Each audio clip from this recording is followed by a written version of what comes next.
nothing should. Secrets hiding under hoods. True crime cafe, where the whispers play, where the lies don't fade, where the sinners stay. True crime cafe, nothing's black or white, just a bloody fight on the flickering light. Cops and questions, mouths shut tight. Truths and ghosts in the middle of the night. Everyone's guilty, nobody's right. Shattered glass on the floor like stars. A world of bruises and broken scars. Justice choking in a smoky bar. True crime cafe, where the whispers play, where the lies don't fade, where the sinners stay. True crime cafe, nothing's black or white, just a bloody fight on the flickering light.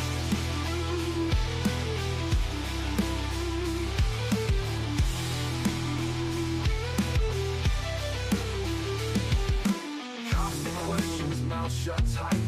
Truths and ghosts in the middle of the night. Everyone's guilty, nobody's right. Shattered glass on the floor like stars. A world of bruises and broken scars.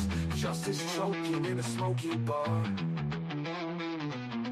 True crime cafe, where the whispers play, where the lies don't fade, where the sinners stay. True crime cafe, nothing's black or white, just a bloody fight on the flickering light.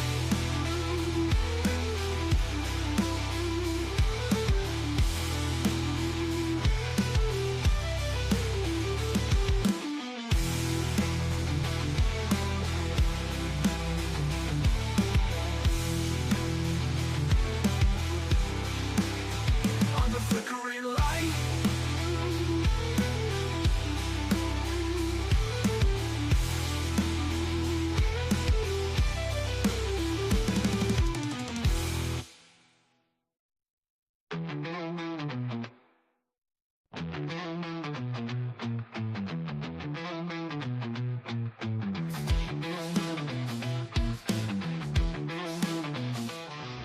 Sticky floors, coffee stains, buzzing neon light remains. Faces murmur, shifting blame. Fingers tap on worn out wood. Shadows move where nothing should. Secrets hiding under hoods.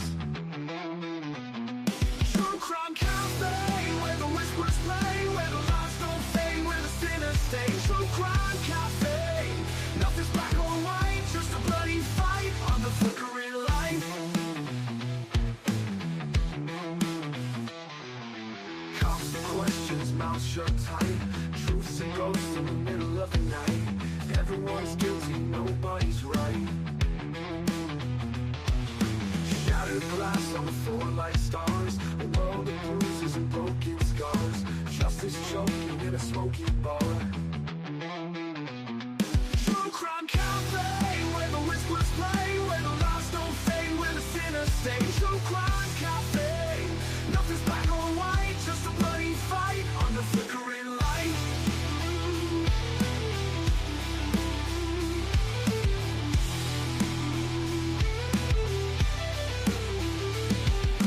Cops and questions, mouths shut tight.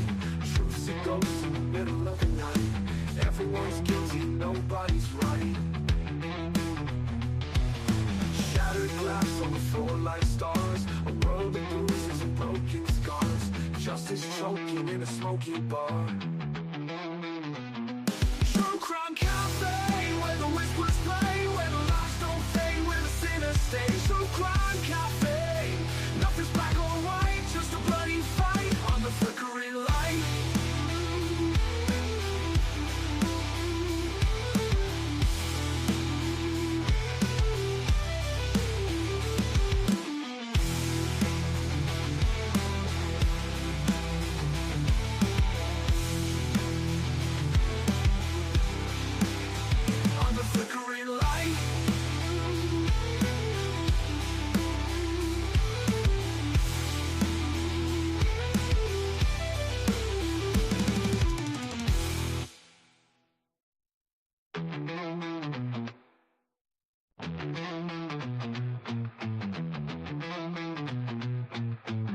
coffee stains, buzz of neon light remains. Faces murmur, shifting blame. Fingers tap on worn out wood. Shadows move where nothing should. Secrets hiding under hoods. True crime cafe, where the whispers play, where the lies don't fade, where the sinners stay. True crime cafe, nothing's black or white, just a bloody fight on the flickering light. Cops and questions, mouths shut tight. Truths and ghosts in the middle of the night. Everyone's guilty, nobody's right. Shattered glass on the floor like stars. A world of bruises and broken scars. Justice choking in a smoky bar. True crime cafe, where the whispers play, where the lies don't fade, where the sinners stay. True crime cafe, nothing's black or white, just a bloody fight on the flickering light.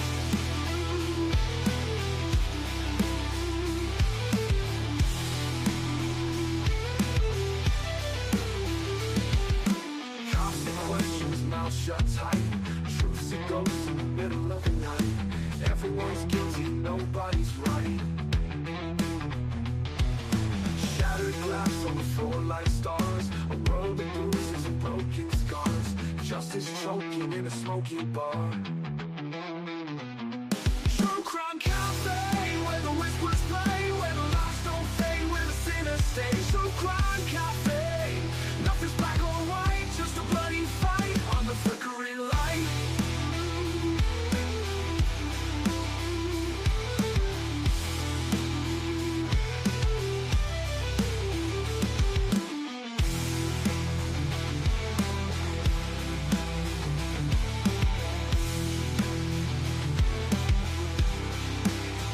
On the flickering light.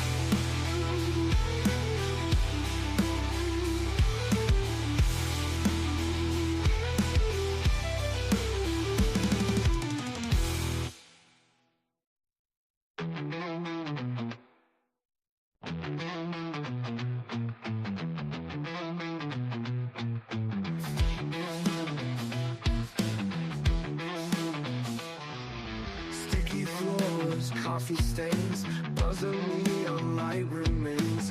Faces murmur, shifting blame. Fingers tap on worn out wood. Shadows move where nothing should. Secrets hiding under hoods.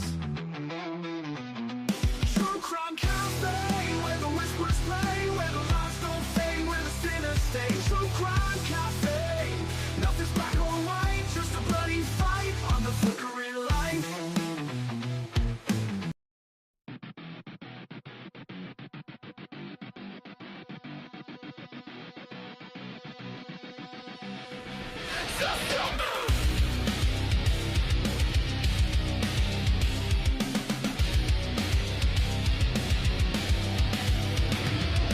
Coffee's cold, blood runs hot. Corner table, a ticking plot. Whispers rise, stories rot. No escape this cursed spot. True crime cafe, where shadows stay. True crime cafe, where sins replay. True crime cafe, no price to pay. True crime cafe, every damn day.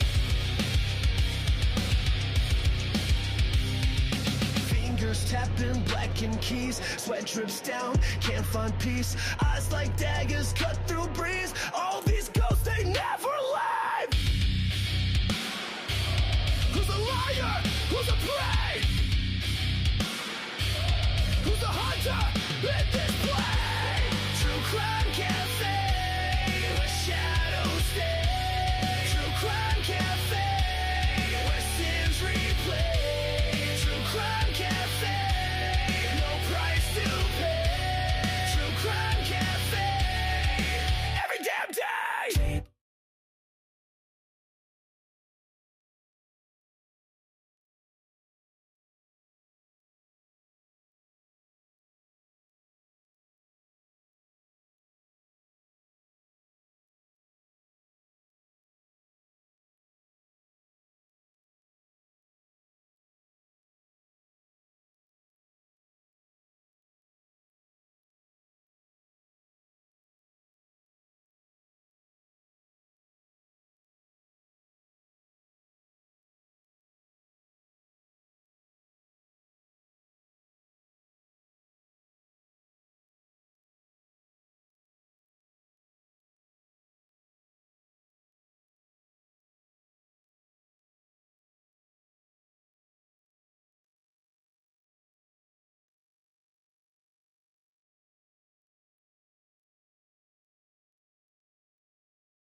Hello, hello. Can you hear me? Can you hear me?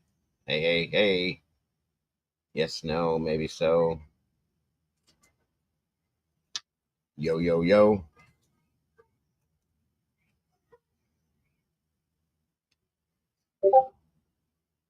Yeah, you can hear me now? Good God. Finally. Jesus.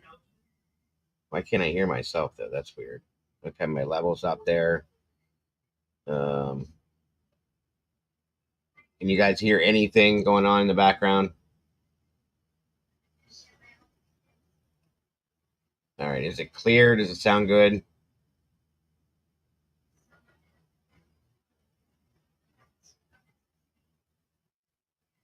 No, it doesn't sound good. Sound is great. Okay. I can't hear myself, but that's okay.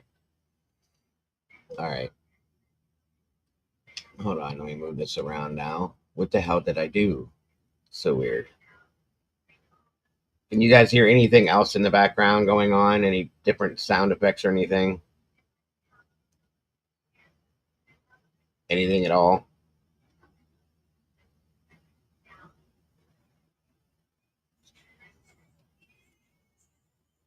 Nothing? Okay. So that's not running through this then. Okay. So be it. That's fine. Just me. Cool. Talking in the background. You're probably picking up you're probably picking up my back here. It's a super let me bring the sensitivity down on this a little bit. Sorry about all that, you guys. All right, there we go. That should be a little less. Welcome, everybody. Good to hear you. Good to see you. Thank you for being here with us. And I'm so sorry. God, what a mess. Let's see who we got in here since I took so much time. Um, it should be down now. Um, we got Skits in the house. Diana K, welcome back to you. Really, reality, Miss Krista. Good to see you guys. Please make sure on your way in you hit that like button. 53 peeps in the house, 39 likes. We're getting there. Miss Meg P, welcome back to you. Sassy Cassie's in the house. Oh, I know. Hold on.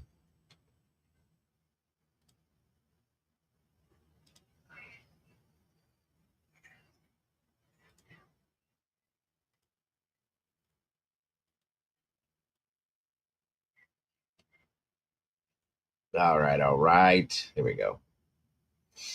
Let's see who else do we got in here. Doc Doc, welcome back to you. Stuart Jones, great to see you tonight. Miss Cassie, thank you for joining us. I said that already. Barbara, hello and welcome. Angel D, what's going on? Miss Taylor, good to see you. Rowena's in the house tonight. Humphrey, hey, hey, welcome back to you. Cat K, great to see you. Michelle Weddle, you as well. I am me, and so are you. Great to see you tonight. Let's see. Mojo Rising in the house. Good to see you. It's been a while. DW, welcome back. Tomboy Charm, of course. Great to see you tonight. Thank you to my Blue Crew for showing up. I appreciate you very much. Alicia J, hey, hey. Let's see here. Um, LA Looks, welcome. Good to have you here. Uh, I put a new mic in, folks. I'm using another microphone, and that's what all this struggle's been about. And my apologies.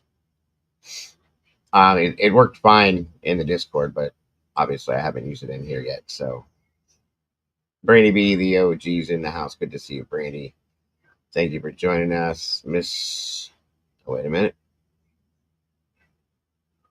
I think I got um, Miss Tandy's in the house. Beach Babe, Brett. Welcome back. Good to see you.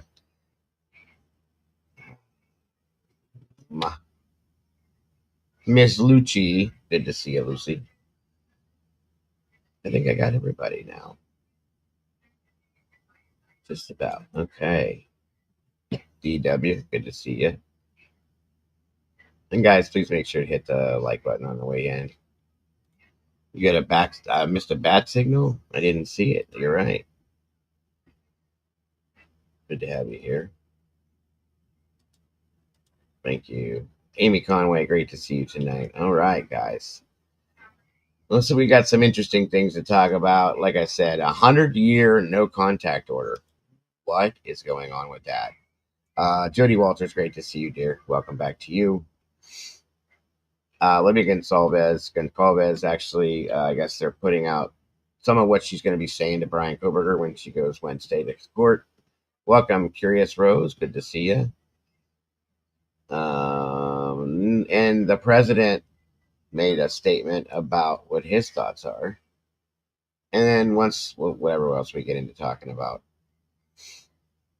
of course. It's great to see you guys. Sorry there was no morning show today, guys. I wanted to clean up my little corner here, which took a long time. You can ask my moderators. I was on the Discord with them as I was doing it, and it was a big old mess. Jane Giori, welcome back to you.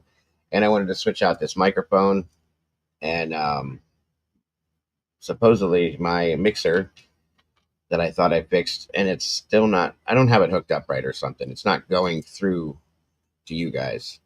In Stitch is good to see you because I have my soundboard and everything, and it for whatever reason it's not working. So, gracefully salty, welcome. Good to see you. Is Twiz in the house? I don't see you anywhere. If you are, welcome, bro. Good to see you.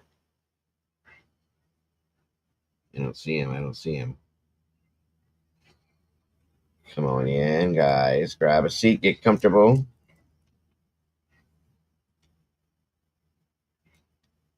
Yeah, some of that stuff's going to be really sad, which I agree. Moonbreaker's in the house. Good to see you. Good to have you here. Does this sound any better than normal, folks? Any clearer, any more dynamic, or any of that? Do I sound better than I have using this new microphone, or does it sound about the same?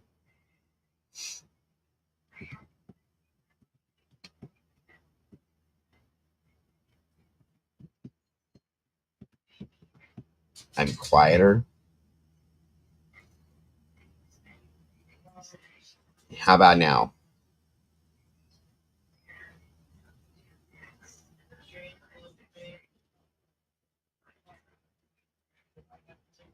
But it's clear. Is it any louder now? Cassie, I turned it up a little bit more. That's better. Okay, good. I got to get everything set right for you guys so that it stays right. When I get it set, I'll leave it. You know what I mean? Good. I hope it's clearer. Check 12. Mic check 1, 2. Very clear. Good, good, good, good.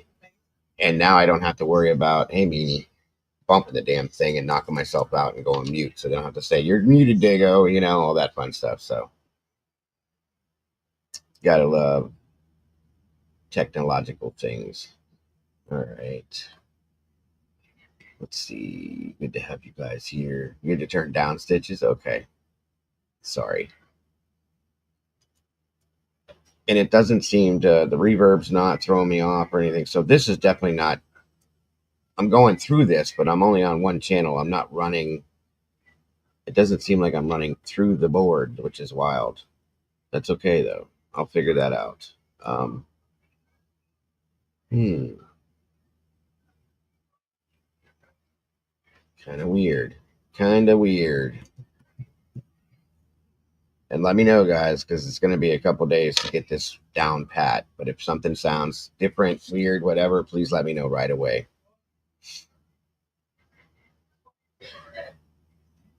Thank you, Jody. Looks like we got 68 peeps in the house tonight. 51 likes. We are getting there. More days, guys, till the 23rd.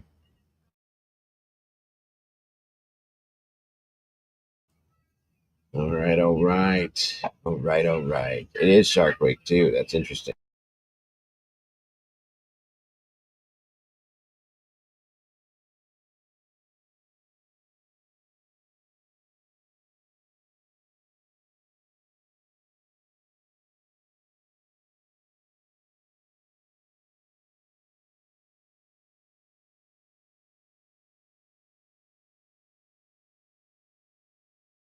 All right, let me see. I think the sound is better now.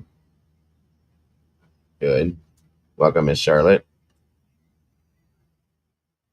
LA Looks, welcome to you. Back to vacuum. Oh, welcome back, Alicia.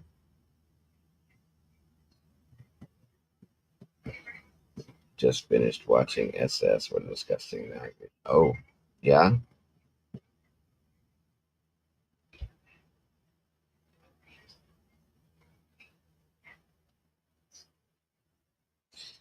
Well, it wasn't that it was broke. I just wanted better sound, crisper, clearer sound. And I've listened to some of my videos back, and it doesn't sound good to me.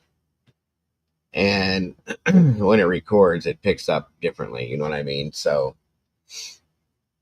that's all. Maybe I have this plugged in the wrong spot for the. Hold on a minute.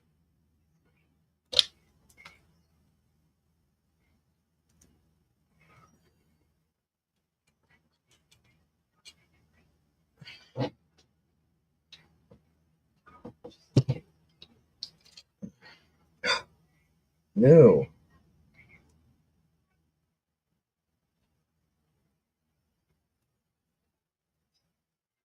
Welcome, Peaky. Good to see you.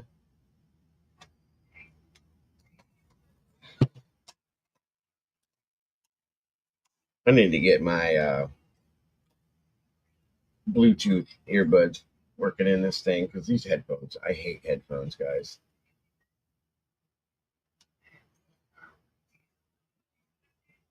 Why is it not fitting in here?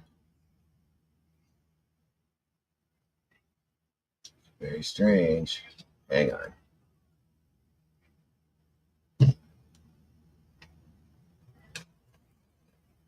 Hello, hello. Very weird. Hey, Phil's in the house. Good to see you tonight.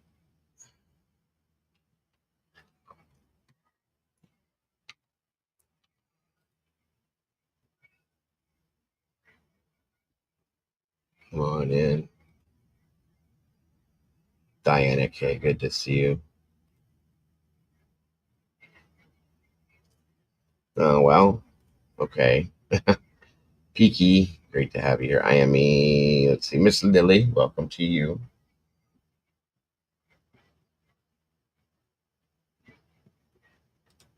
Understood, understood. So let me know if it's not loud enough or if it's too loud or whatever. So 67 peeps in the house and 54 likes. Let's catch that up, guys, if we can.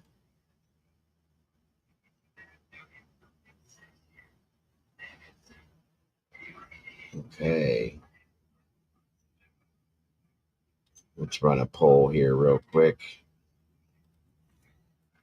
While we're waiting, just making a couple more, see how many more people jump in, just in case.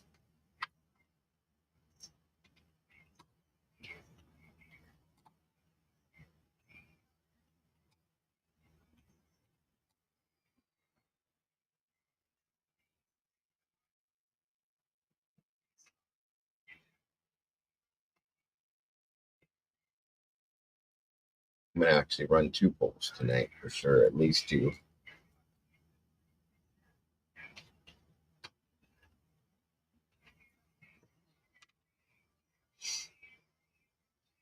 Yeah, who's SS?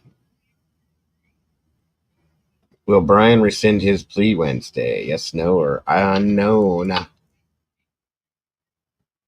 I know, Alicia. I know, I know, I know. It's great to have you here, Krista. Always appreciate you being here with us.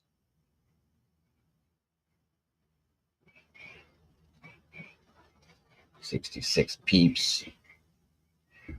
55 likes. 10 more to make a match. Well, fine then, Cassie.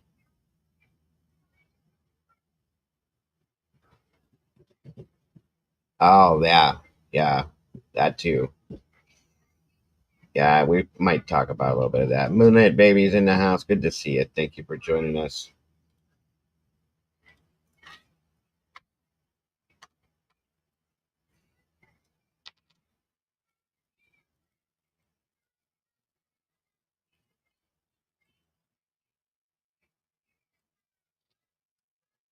And there she is. SRBBBBB. Fresh and so clean. Just out of the shower. Good to have you here, SRB. Thank you for joining us. Thank you to my Blue Crew, as always, for joining us tonight. I hope you're all having a great night. I appreciate you taking time to jump and hang out with me tonight while we're in here to discuss some of these things. Some of these wild and crazy things. Like I said, I don't need these things on because I can't hear it anyway.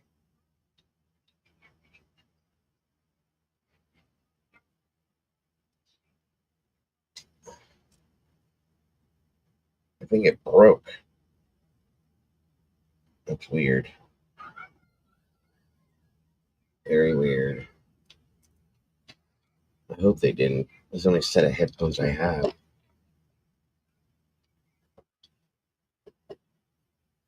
No, I've had these headphones. I just don't use them very often. They kind of suck. I'm not touching anything. I'm just plugging my headphones. Hello, hello. I can't hear myself. Hey, hey, hey.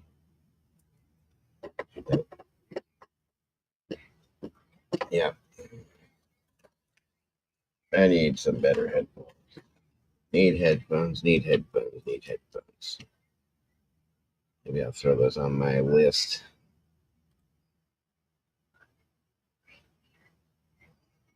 See if anything happens with it. Come on in, grab a seat, get comfortable, guys, please, and thank you.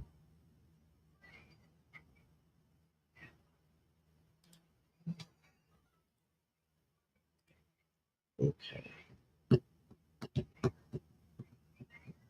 I'm trying to make everything work.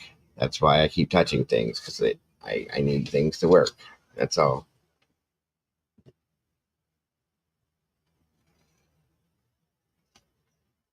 All I did was take my headphones in and take them out. That's all.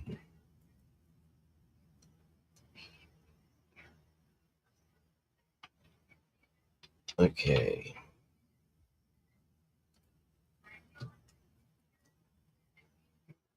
Come on in, guys. We're about to get things rolling.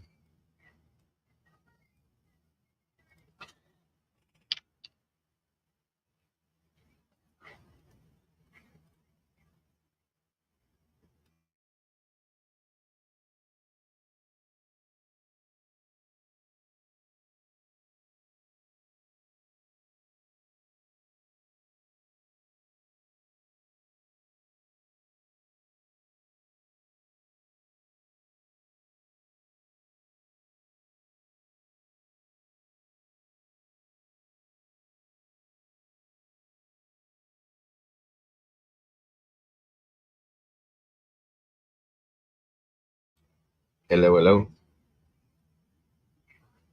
Now I don't hear it. That's not good either.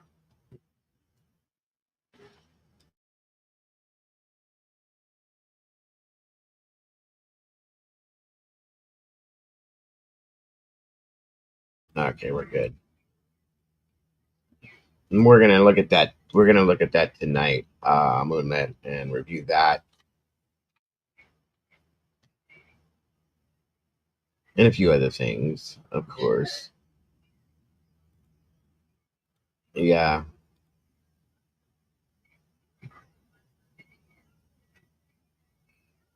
Meg is in the house too. Good to see ya.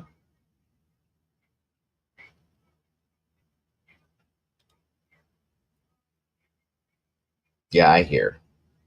I just was trying to hear some other things. Hear how I sounded through the whole system, and it's all right.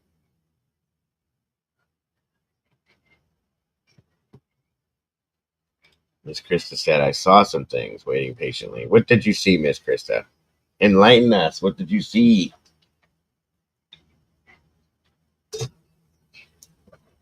Oh, Miss She here. All right, let's end that one. Let's see. Will Brian rescind his plea on Wednesday? 57% of people said nope, and 24% said unknown, and 17% said yes. Interesting. No, I'll be okay, LA. I don't usually use headphones. I've always gone without them, truly. I wanted to start using them with my setup here because it will make things better and clearer. Oh, I'm sorry, Meg, that you were summoning me and I didn't see it. I apologize. You didn't get the vote. Well, jeez. I'm gonna run another one anyway. Don't worry.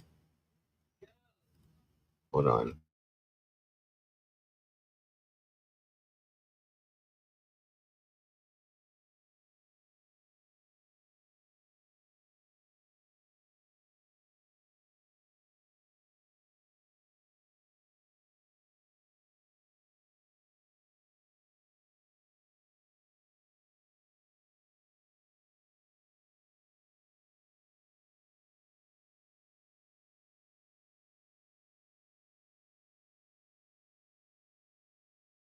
All right, y'all. Let me set this other poll up here, and then we'll start get some stuff up and moving.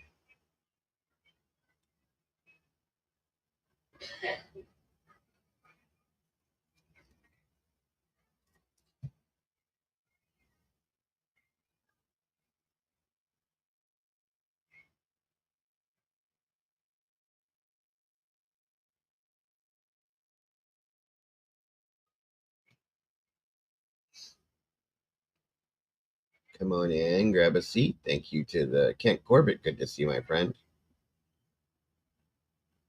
Rescind his plea. Renege his. What's the same thing?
What's up, Willie? Good to see you tonight, bud.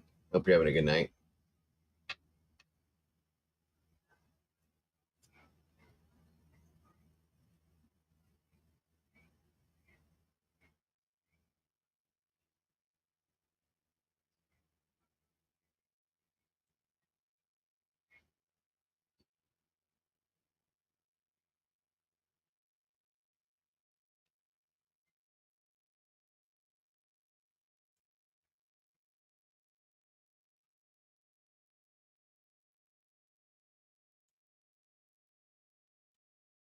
Okay, it's sent.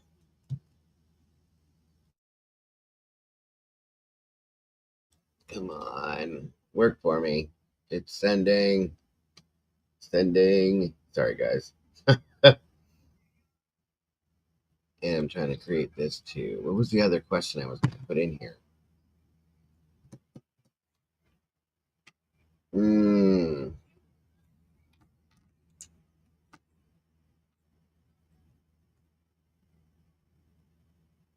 I'll I'll put the other one in here in a little bit. I just have to remember what it was. Yeah, shitty day today too. A little bit of everything. All right, let's pull this up.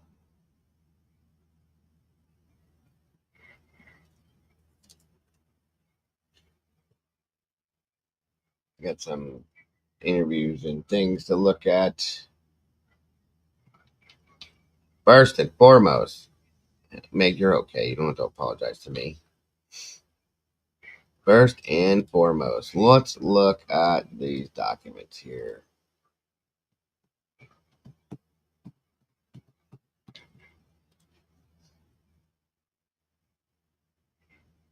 For this document, I should say at least. This is the only new one in here. This is crazy, folks. I don't know what is going on in the state of Idaho. Definitely not within this case, but this is wild shit. Hang on here. Where did you go, ma'am? You should be at the very top up here.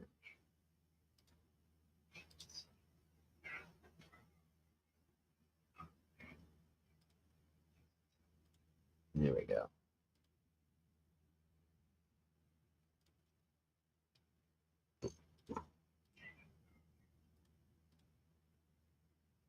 All right. You ain't lying, Miss Diana. All right, guys. Filed as of July 18th. State of Idaho versus Brian Christopher Koberger. The motion to extend the no contact order comes now, state of Idaho, by and through Latah County Prosecuting Attorney, and moves that this court for an extension of the no contact orders previously entered here in preventing the defendant from having any contact with the victims pursuant to Idaho Code 18-920. This motion is based on the fact that the defendant has now entered a guilty plea to all offenses charged in the indictment. I know why this is in place now. And will be sentenced on July 23rd. The current no contact orders expire on January 5th of 2027. And the state respectfully requests that they be extended for an additional 99 years. 99 years. Judgmental, welcome. Good to see you. It's been a while. Great to have you here. 99, 100-year contact order. Not that Brian would ever try to contact any of them, I wouldn't imagine, but welcome, Carl. Good to see you tonight. I thought that was pretty wild. 100 years, no contact. So be it. Like I said, I really don't believe that Brian would reach out to them. It would make no sense, but okay. I know this is a protocol, and it's just part of what they have to do. So it's a long time, ain't it? Long time, Skits. I think there already was one in place, Krista. I do believe so. Just saying. There's that. All right. Now, let me go ahead and do this too while I'm thinking about it. Just get it over with because it's what we do. All right. And then we'll jump into some other stuff here.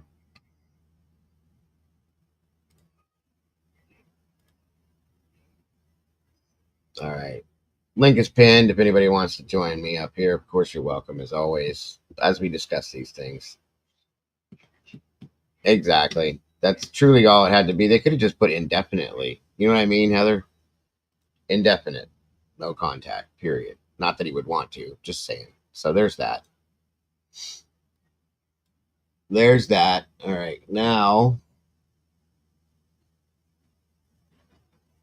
looks like Dinky's going to be live tomorrow. Or no, he has that set for Wednesday, which will be here too. Okay, hang on. We're going to move on with this interview with Kaylee Olivia Gonalves, or Goncalves, however you say it. And this is a Brian Enton interview per se, blah, blah. I want to review this and discuss this as well. So, here we go. Welcome, Carl. Everybody, thank you for being here tonight. I appreciate you guys so very much. Judgmental, it's been a minute. It's great to see you. Great to have you here, my friend. It is complete nonsense. I do agree with that, Heather. It kind of is. It kind of is. I have to agree with that too, guys. I see 73 peeps in the house. Please make sure to hit that like button. See if we can get this in the algorithm tonight, please, and thank you. I appreciate that. That's the general idea of a no contact order. Yeah. I've never seen it though. That for 99 years, but I don't know if they do that. You know, not as much as I appreciate you guys, kids. Truly appreciate you guys. All right, like I said, the link's pinned in the top of the chat. If anybody wants to join me tonight, you're more than welcome to. Please feel free and hop up. Diana K, $9.99 super chat. Thank you so much for that, Diana. God bless. Appreciate that. And you too, Meanie. Thank you for that. You guys are amazing. I love this community so very much. All right, let me see. You know what? I do love this community. Oh, and look, I got a guest. Miss Krista, welcome back. How are you tonight? Oh, good. How are you? How's everybody doing? I am good. Good. I'm good. I'm good. Are you having a good night tonight? Yeah, we're doing good. Yep. That's awesome. That's Yes, awesome. yes. I'm jealous. I need to get new stuff now. I want new stuff. Oh, well, this is stuff I've had. I've had this microphone for how long have I had this mod? It's like 6 months. And I Yeah. just couldn't get it to work. And I've got two mixers. Yeah. One of them is old and the other one is something was wrong with it and I couldn't get it to work. I still don't have it plugged in. I don't have everything running the right way. It's the problem. And my system is this tech stuff is like not my thing. Mm-hmm. So to get into the system and do this is what the problem is. And make it I think it's been longer, Alicia's right. Probably almost a year. So that microphone that I had, it's a good mic, don't get me wrong, but every time I would bump it, it would turn off. It's got the touch on and off stuff, and it was a pain in the ass because I was going mute all the time, and it's just stupid. So, and this is a more dynamic mic. It's a more expensive, better grade, and a lot more supposedly supposed to sound better. And I want to give everybody that comes in here the best possible experience I can. So, when you came on, you sounded really good. It was really crisp. It's good. What you were doing, yeah. That's what I want. Yes. Yeah, it sounds real. I can tell. Like I could hear the difference. I guess you don't. I didn't notice until you got this one. Until you started using that, I'm like, oh yeah, that sounds amazing. Yeah. Good. Yeah. You're good. Guys, make sure that you have that down there in that little bottom of the chat there that you have the $sign. Go in there and make sure that you are able to receive gifts. If you have not yet done that, turn it on. I must have been behind on my thing. So that being said, I want to make sure everybody's available. I like to give back when I can give back, folks. And YouTube gives me a certain amount every month, and they build up. I just gave some away. Oh. I got some more sent to me. I got these points too. They're called play points that come through this, and I guess I can buy those with that too. And I've been doing that, trying to. So I'm gonna be giving you guys. Give me 1 second here. 1 minute. Sorry. So I'm gonna put the chat on my other phone so I can watch the chat. All right. 5 memberships going out. Let's see who got. Looks like Judgmental. Offie got one. Miss Denise got one. And True Crime Unleashed, Robert. Oh, awesome. That is awesome. All you guys got those. Everybody that didn't have one, I love that. Good. I don't, unfortunately, Humphrey, I don't. I just have my Jesus.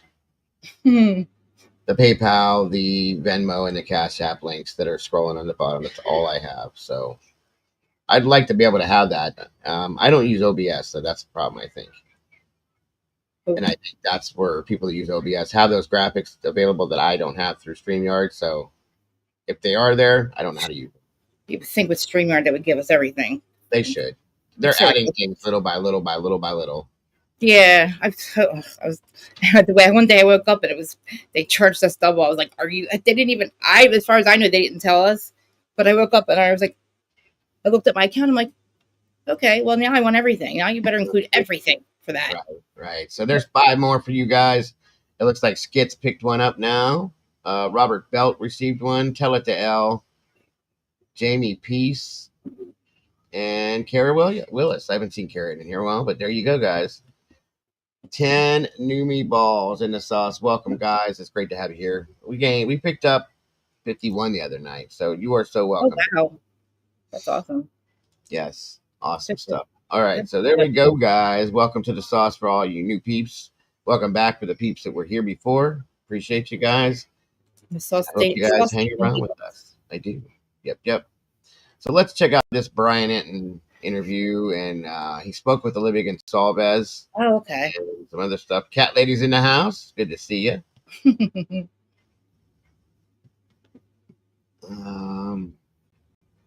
I am doing wonderful, ma'am. It's great to see you tonight. Always happy to see you. Thank you for jumping in here. I appreciate you. All right. Coffee cream. Yeah, we call it the coffee fund.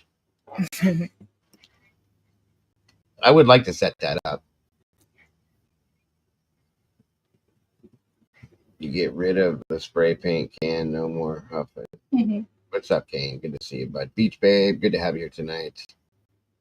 All right, guys. I'm going to throw this on. Let me know if there's any audio issues or anything. If I need to turn it up, down, whatever it is, let me know. Yes, you are, ma'am. I appreciate you very much. I need my glasses. Always here. All right, let's see what he's saying.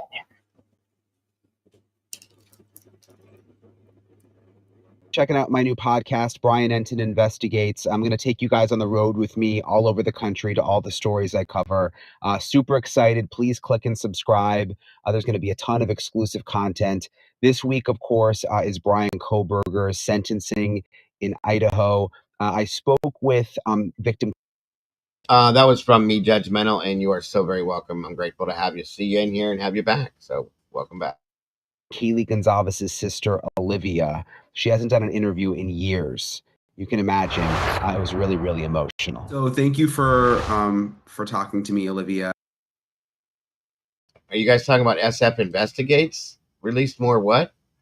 Sorry, guys, to interrupt, but more video surveillance. Mm. Is that who you're talking about, Joanne? SF Investigates? Thank you, Kane.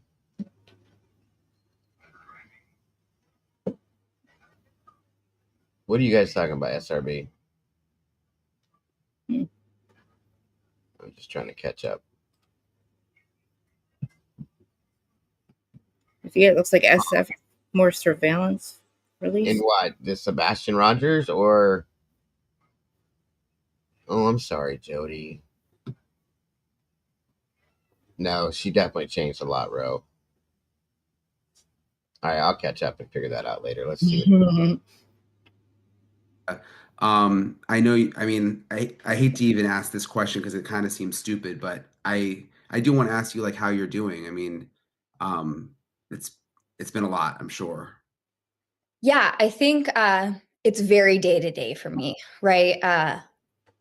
Recently, I've had a lot of really hard days of just feeling like, man, like this is the conclusion. I feel like for me, I did so much like legwork and like preparatory work to like prepare myself for trial and, be able to come in strong, come in true to myself, like almost harden myself to what we were, kind of expecting this to be, but doing it knowing that like I don't get to go to Kaylee's wedding. I don't get to go to like Maddie's baby shower. I don't get to do these things. So in a way for me, it was like, I get to do this, I get to show up for you. So it's been really hard kind of grieving that part of it because I think I had hyped it up in my head to be this like grand gesture that I was doing out of like sisterly love. And then to have it taken so quickly has just kind of felt like whiplash. But today's actually a good day. So on that flip side, I think that I have days where I feel stronger and you feel kind of a weight has been lifted. This isn't something that I have to put myself through. In fact, it won't happen. This is an outcome that I no longer have to stress about, because I have 4 kids. They're all, younger, and the logistics of doing this for months in Boise was going to be really hard. So today's actually a pretty good day. What was it like at the plea hearing? I mean, I had been texting with you, but I didn't really get a chance to talk with you too much. But I saw you going in from a distance, and I was just thinking about you and your mom and your dad too, and I can't imagine what that was like. It was honestly pretty annoying, and that's just honestly my first reaction there. We didn't have any sort of communication with the prosecutors, like park here, we'll meet you, nothing like that. So we had to park across the street at Winco, just because we figured we'd be able to get a spot there. And as you're walking out, people start to recognize probably who my dad is, maybe who my mom is, and it just felt like we were walking up already feeling kind of vulnerable, and then it just started closing in, right? And you're kind of just asking for space, and you need to back up and this and that, and it's really not given. Actually, on the way in across the street, because we were across the street at Winco, there were 3 officers standing outside of a cruiser, and I was like, hey, is there any way that you can kind of help us just like get across the street and into the courthouse? And they were super kind, and of course they helped us in that way. I think the hardest part was my dad and brother waited outside of the courthouse. And that's hard, not to walk in united, but then also to respect that this whole process has, yes, we're united as a family, or, even all of the families, I'd say, but it is very much an individual path. I can't put my mom and my dad on my back and make them walk my path, and vice versa. So it was hard not to walk in with, my dad, who is, just our protector, and, our shield. So it was me, my mom, my aunt, my sister Autumn, and then actually a member of the Kernodle family, but we were all females. So it already just felt kind of vulnerable. And then the worst part was just waiting. So we walked in, they didn't know that we were coming, they didn't know who we were. And so we're just sitting there waiting, waiting, waiting. Eventually we get taken to a little waiting room and then moved into an empty courtroom. And we're just waiting, waiting, waiting. And the police officers are there, and they're kind of talking on their walkie-talkies back and forth a little bit. And I think that anxiety crept in for my mom especially. And it just felt like I just want to rip this Band-Aid off. Getting into the courtroom was also shitty. Everyone had been seated before us, other than members of like the public and some members of the media, but all the families were there, prosecutors, everyone on the defensive side except for the defendant. And it literally, I'm probably exaggerating, but it felt like everyone turned and looked at us when we were walking in. We were in they're kind of pew setups. So I think that we were in that 4th row on the way back. And on the other side of us was members of the public. So once again, just like a very vulnerable feeling of, feeling misplaced, I guess. And then, yeah, once proceedings started, the judge kind of started in a funky way. I'll leave it at that for now. And that was annoying. And then When he kind of like disciplined everyone about about people calling. It was really right. And that's being brought up because he was talking directly to Steve when he said what he said. If you guys remember, where Hitler brought up the about people calling in, and telling people to call in and all that kind of stuff. That's what she's referring to. That was directed at Steve. And so that's kind of why I think she said it was irritating at that point, which I understand. I get it. weird way to start it. Yeah, I think that in my opinion. I respect his decision, and I, even respect what he was saying. I think that maybe there was just a different way to say it, especially when on the flip side, he is kind of giving a lot more respect to the defendant, who's literally admitting to murdering 4 people, 2 of which were my sisters. So I understand it. I'm not picking a fight with the judge. But yeah, that kind of set things off on a foot that I think that we even less were expecting. And then, yeah, I mean, it was literally nothing. I didn't feel anything. I didn't feel like, oh, this is the moment we've been waiting for. They ask a series of questions, and it's, kind of his nasally little voice. Yes, yes, no, no. And then, says guilty 5 times. And that's that. Thanks for the sign of respect, but you can sit now. So yeah, it was overall annoying. It wasn't necessarily emotional for me, and part of that could have been just how protective, I guess, that I was feeling of us being vulnerable in that state. But it was really hard to accept that that is an acceptable and even preferred form of, what is justice. Was it weird seeing his parents? Because I had seen them the first hearing in Pennsylvania, but I had never seen them again. But I was wondering what it was like for you guys. No, and it was just another thing where it's just like, She's talking about how he said guilty to all 5 charges, Joanne. That's all. annoying, where I get it. I'm a mother. I have a son.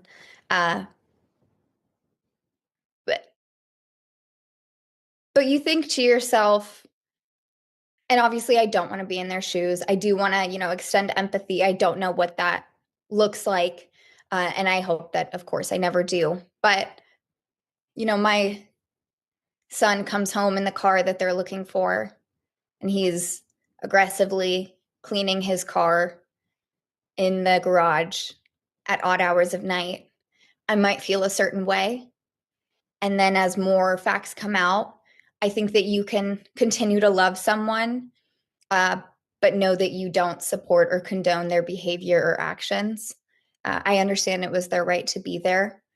But yeah, that was a little frustrating. I didn't feel anger towards them. I just kind of felt like, wow, okay. And like you said, I mean, he just gave these one-word answers and pled guilty. I mean, what would you have, or what would you still like to know? I know you wanted other things to be in the plea deal. Yeah, I think for us, we were taken aback by the plea deal because it happened so fast. And we never really had that conversation with the prosecutors that was like, this is happening. Thank you, Heather. That's so ridiculous. If this guy was responsible for these murders, the first thing he would have done was clean his car. He wouldn't have waited a month and a half to do it. Okay, he made a road trip across the country. He's OCD, and if he is, he's probably like me and very okay. And I proof of this is what I did today. You can ask my moderators. I was in Discord with them as I was cleaning my desk. Okay, when I clean things, and I mean everything. Okay, I clean my car the same way they describe that he does. He made a road trip, came home, and cleaned his car. He probably does it all the time, or did it all the time, I should say. I know I was the same way, so it doesn't make a difference to me. So thank you, Heather. There's no way the dude, if he committed the crime, waited 6 weeks to clean his car. It was just the road trip, in my opinion. You're muted, Krista. I know, so I don't interrupt you. Okay, you're okay. Right, exactly, Lucy. Exactly. Ridiculous. But okay. She's very well spoken, but just so misled. Well, I mean, listen, again, they all are over there. They were told things. They were fed information, I think. And whatever information Steve gets, Olivia has. And Yeah. okay, so they were told these things from what we're gathering now. And we're obviously, they were told things that weren't true the whole time. Right. So, it is what it is. Yeah, she's going off the information that she has, and it's Yeah, and just so everybody knows, when we first met Olivia Gonsalves, she was pregnant. Okay. And she had, I think she had 2 babies back to back in the period of time since this happened. And she lost all that weight. She's probably been stressed. Very And I pretty. think she looks amazing, honestly. Looks so pretty. Um, She's really yeah, pretty. definitely, definitely. And Looks she's like her mom, I think. Looks like her the mom, I think. Gonsalves. I'll say one thing: the Gonsalves women are very pretty and attractive women. They very much are. From Is what she older? She's older than she's older than Kaylee was. Yeah. she's older than Kaylee. I for some reason I kept thinking she was like a younger sister, but no, because that would be No, I wow. think Christy's very pretty. I think Olivia was or is, and Kaylee obviously was too. So Mhm. yeah, that's all it is, guys. She just lost her baby weight. You know what I mean? And she's got kids she's chasing around. That'll keep weight off of Four of you. them. Mhm. Work, whatever. Yeah. So Yeah. nothing other than that. I think she looks amazing. So, um, yeah, guys, can we put reality? Can we put Chris's channel link in the chat, please? Thank you. I may If not I agree with what she's saying, but I'm not going to demean her as a person. I don't think she looks bad at all. Um, nah. yeah, very articulate. She's a lot calmer when she talks. Right? She thinks Okay, about what she's saying. I think so too. Yeah. Yeah. And she has been. If you guys remember back in the early interviews with the Gonsalves, she spoke a lot because they couldn't. Christy Oh, definitely couldn't. And oh. Steve, I think, was too irate at times and upset as well. I think Yeah. she was kind of their rock is a good way to put it. So yeah. Diana Seems said like she's exactly when the police and FBI are telling you one thing, and that's what we are all taught. Okay, maybe not all, but generally speaking, they're supposed to be on it. Yeah. Agreed. I agree. yeah. Yeah. All right. Thank you. There's a realities link for you. I think it was Carl asking for it. There you go. Thank you guys. Appreciate it. Welcome back, Skids. And on we go. Happening, I need you guys to prepare yourself. If it's accepted, that's that. So we were really taken aback in general. Our main argument wasn't ever for there not to be a plea deal. It really came down more to let's get a full confession. And I think that is what would have made the big difference for us. And it's kind of multifaceted. It was difficult to hear Thompson make his factual basis. I think that's what they called it, uh, because the amount of times you heard him say, and we can't prove that, and we don't know this, and we don't think this, in my opinion, was very weak, especially when there was an outcome, there was an ending here where we didn't have those questions, where I've heard it both ways, Doc. Now, I have not seen a document that has it on there. That's what's going to tell me the truth, or to hear it come out of one of the something in the court. That's the only way I'll take for sure who initiated it. But I'm sure at some point we will find out.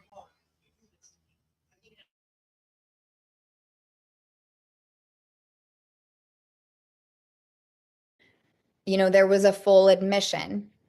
I also think that the full admission would have been helpful not only for our healing, because I think for me specifically, and I wish I wasn't this way, I need that full picture, right? I still just feel like I don't even understand what the hell happened, right? Like none of it makes sense to me. And I can look at these facts, but as far as putting something together in my head that makes sense, it's really difficult for me to do with a lack of. But I also think that so many people are, invested or interested in this. And I do think that it has changed a lot of people's lives. And I think that they deserve to have the confidence as well. I think that there was certain elements like where the murder weapon was, certain chemicals that he used on his car, certain receipts, certain, data that was deleted from his phone that could have been kind of corroborated potentially to further put to bed some of that white noise that exists online and some of what these conspiracy theorists continue to this day slander mainly my sisters through this process. You know, and to say that, oh, he's a fall guy, or, you know, he's not really guilty, or, you know, XYZ, and use whatever convoluted, you know, piece of something, or nothing at all to kind of prove their argument. So it would have been nice to have that level of confidence. Not that we ever thought that this defendant wasn't guilty, just because it's like, let's put every nail in his coffin. You know, I don't have a more eloquent way to say that. What did you ever get a chance to tell the prosecution that you wanted a full confession, and did they ever respond? So as soon as we got the email on Sunday, you know, I was kind of trying to do everything that I could. Like I said, I think she's going based on what Steve is saying, because she's definitely had some things wrong, and that's fine. That's a shame. Between that and what they're being fed, I think it's definitely off, Lucy. I agree with that. Whatever. They're gonna say what they're gonna say no matter what, guys. We read the documents, we know what they say, we understand, and that's all there is to it. I mean, like I said, even if they, and I don't mean this in a derogatory way, but I feel like even if they read these things, they're going to believe what they feel like they need to believe to get the closure and the feeling of justice that they need to feel, because this isn't justice, okay?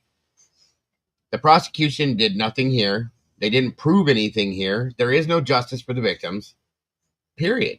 That's just how I feel on this, okay? So, and obviously the person that's going to prison for this, in my opinion, it's a fall guy.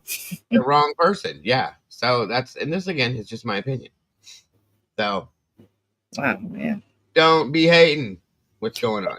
That was like Peggy O'Keefe. Like, it's like, no matter what they would say to her, they drugged that poor woman through 2 trials for something that they knew they weren't going to work. Karen Reed, and it's like they poor that family. That was so, like, how dare they do that to that woman, knowing that it's not the truth? John's mother. That was horrible. Yeah. Yeah. No matter what they tell her, she's not going to believe it. And we see the truth, and it's like I feel like it's got to be just the grief is overwhelming that it's. Of course. You know what? I think the truth is harder to believe. It would be worse. You know what I mean? Well, it doesn't give you like, think about it. It doesn't give the justice that's expected here. If you're saying no, this isn't the guy, or there's more people involved, which is what that's why they want. That's why they want him to stand up and say he did it by himself, so that they know that this is the only suspect, the only person that did this. Because I think it would be harder to accept as family of a victim to know that, well, yeah, this is the guy who was involved, but there were more. Right. And to go on through life knowing that there's other people out there that could have been involved in doing this. I get that part of it, but the problem is there's no justice. They need to be told the truth. They need to be able to see the truth. That we all need to be told the truth. Okay. But the real murders are out there. Out there. Yeah. I mean, why would I just feel like the one roommate that refuses to come back? That's a tell for me that she knows that the people that were doing this or did this, if it's not Brian, are still there or close by, or probably told her they'll never come back here. You know. Sure. And you know, Lucy, that's a question of the year. But who is telling exactly? And why don't they read the documents that you guys read? That you read? Why can't they? What's I don't. They probably are. I mean, like I said, it doesn't matter what you tell these Peggy O'Keefe. She's never going to believe that Karen didn't hit John, and you've actually seen the X-rays that didn't happen. So here, I feel like they probably haven't. They might not have any more information than we do at this point, because it seems like you said, there's a lot of things that the book got wrong. That all these people have different stories, and nobody knows what happened. Sure, right? Nobody knows what happened. Not even the prosecutors. Right. IME says they've been being gaslit for so long. Maybe they don't really read like they need to. Good point. I think they leave that up to Shannon. And I think even if they are told certain things, they believe what they believe, because again, I think that makes them feel as if they're getting the justice they want.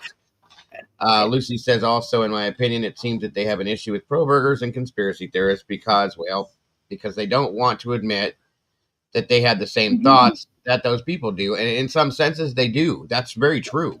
We've all thought from the beginning something that I guarantee you that they think too, that there's no way that Brian Koberger, especially after seeing him, did this by himself in 7 minutes. right. Especially if there's 4 people. I mean, you said the one victim would have been 7 minutes. At least 7 minutes to get that. You know what I mean? So Yeah. then, and like I think they say it without they say a lot without saying a lot, because they Yeah. always say, well, I want him to admit to it. I think we need to, and I think that says a lot. And I think Trump Agreed. said it too. Trump agrees with Agreed. everybody. Right. They And don't I want agree. to actually come out and say we don't, we think there's more to this. They don't want to say it, because then it just gives the media that they think is the problem more ammo to, oh, see, look, they believe it too. But like you said, it's like it's just maybe it's like you said, it's way too harder to believe the truth, or Mhm. what could be possibly the truth, that the people that are supposed to get you justice have overlooked things and didn't do the right thing. And That's it. Yeah. Yeah. And hey, Irene, good to see you tonight. It's been a while, but yeah, that's what I believe right there. Yeah. That they have no idea what happened, and that's probably what bothers them, because they're not told, as he told us. They haven't been told anything. They haven't been told what happened to them. They haven't been told. Exactly. I mean, they're asking. Olivia wanted to be able to know exactly what happened to Kaylee, because when she made her impact statement, her and her sister were going to talk about that. They refuse, and I mean truly refuse to give them any information, and that is, for one, disgusting to me. Right, Two, right. very strange. Like, why would the family of a victim not be able to know what happened to them? Explain Exactly. that. What is Nobody. the problem here? Right. Especially if they're asking to know. It should be on them, where they should, up to them whether they should be told. You know what I mean? And I think if Absolutely. the president agrees with everybody, I think that says something. you know? Yeah. And we're gonna get to that too here. Yeah. I Shortly. was shocked. I was like, wow, okay. Well, it's like he gets it. Like, we're all saying, like, come on, like, at least give these people some type of closure, if you believe that that's. I don't Right. think they're going to get anything out of Brian, because Brian doesn't know what happened. Yeah. You want him to lie to make everybody feel better? You know what I mean? Make up a whole lie about what happened, that one, it will nearly not make sense, because he'd have to be go gadget arms and Superman and a ninja or something to get this all done in 7 minutes and have Yep. 4 people down, and then hope the other 2 don't come after him at the same time. You know what I mean? Like, Absolutely. how does he know that those other 2 were going to come stab him in the back? Why he's, what I'm saying? There's a lot of risk that one person took.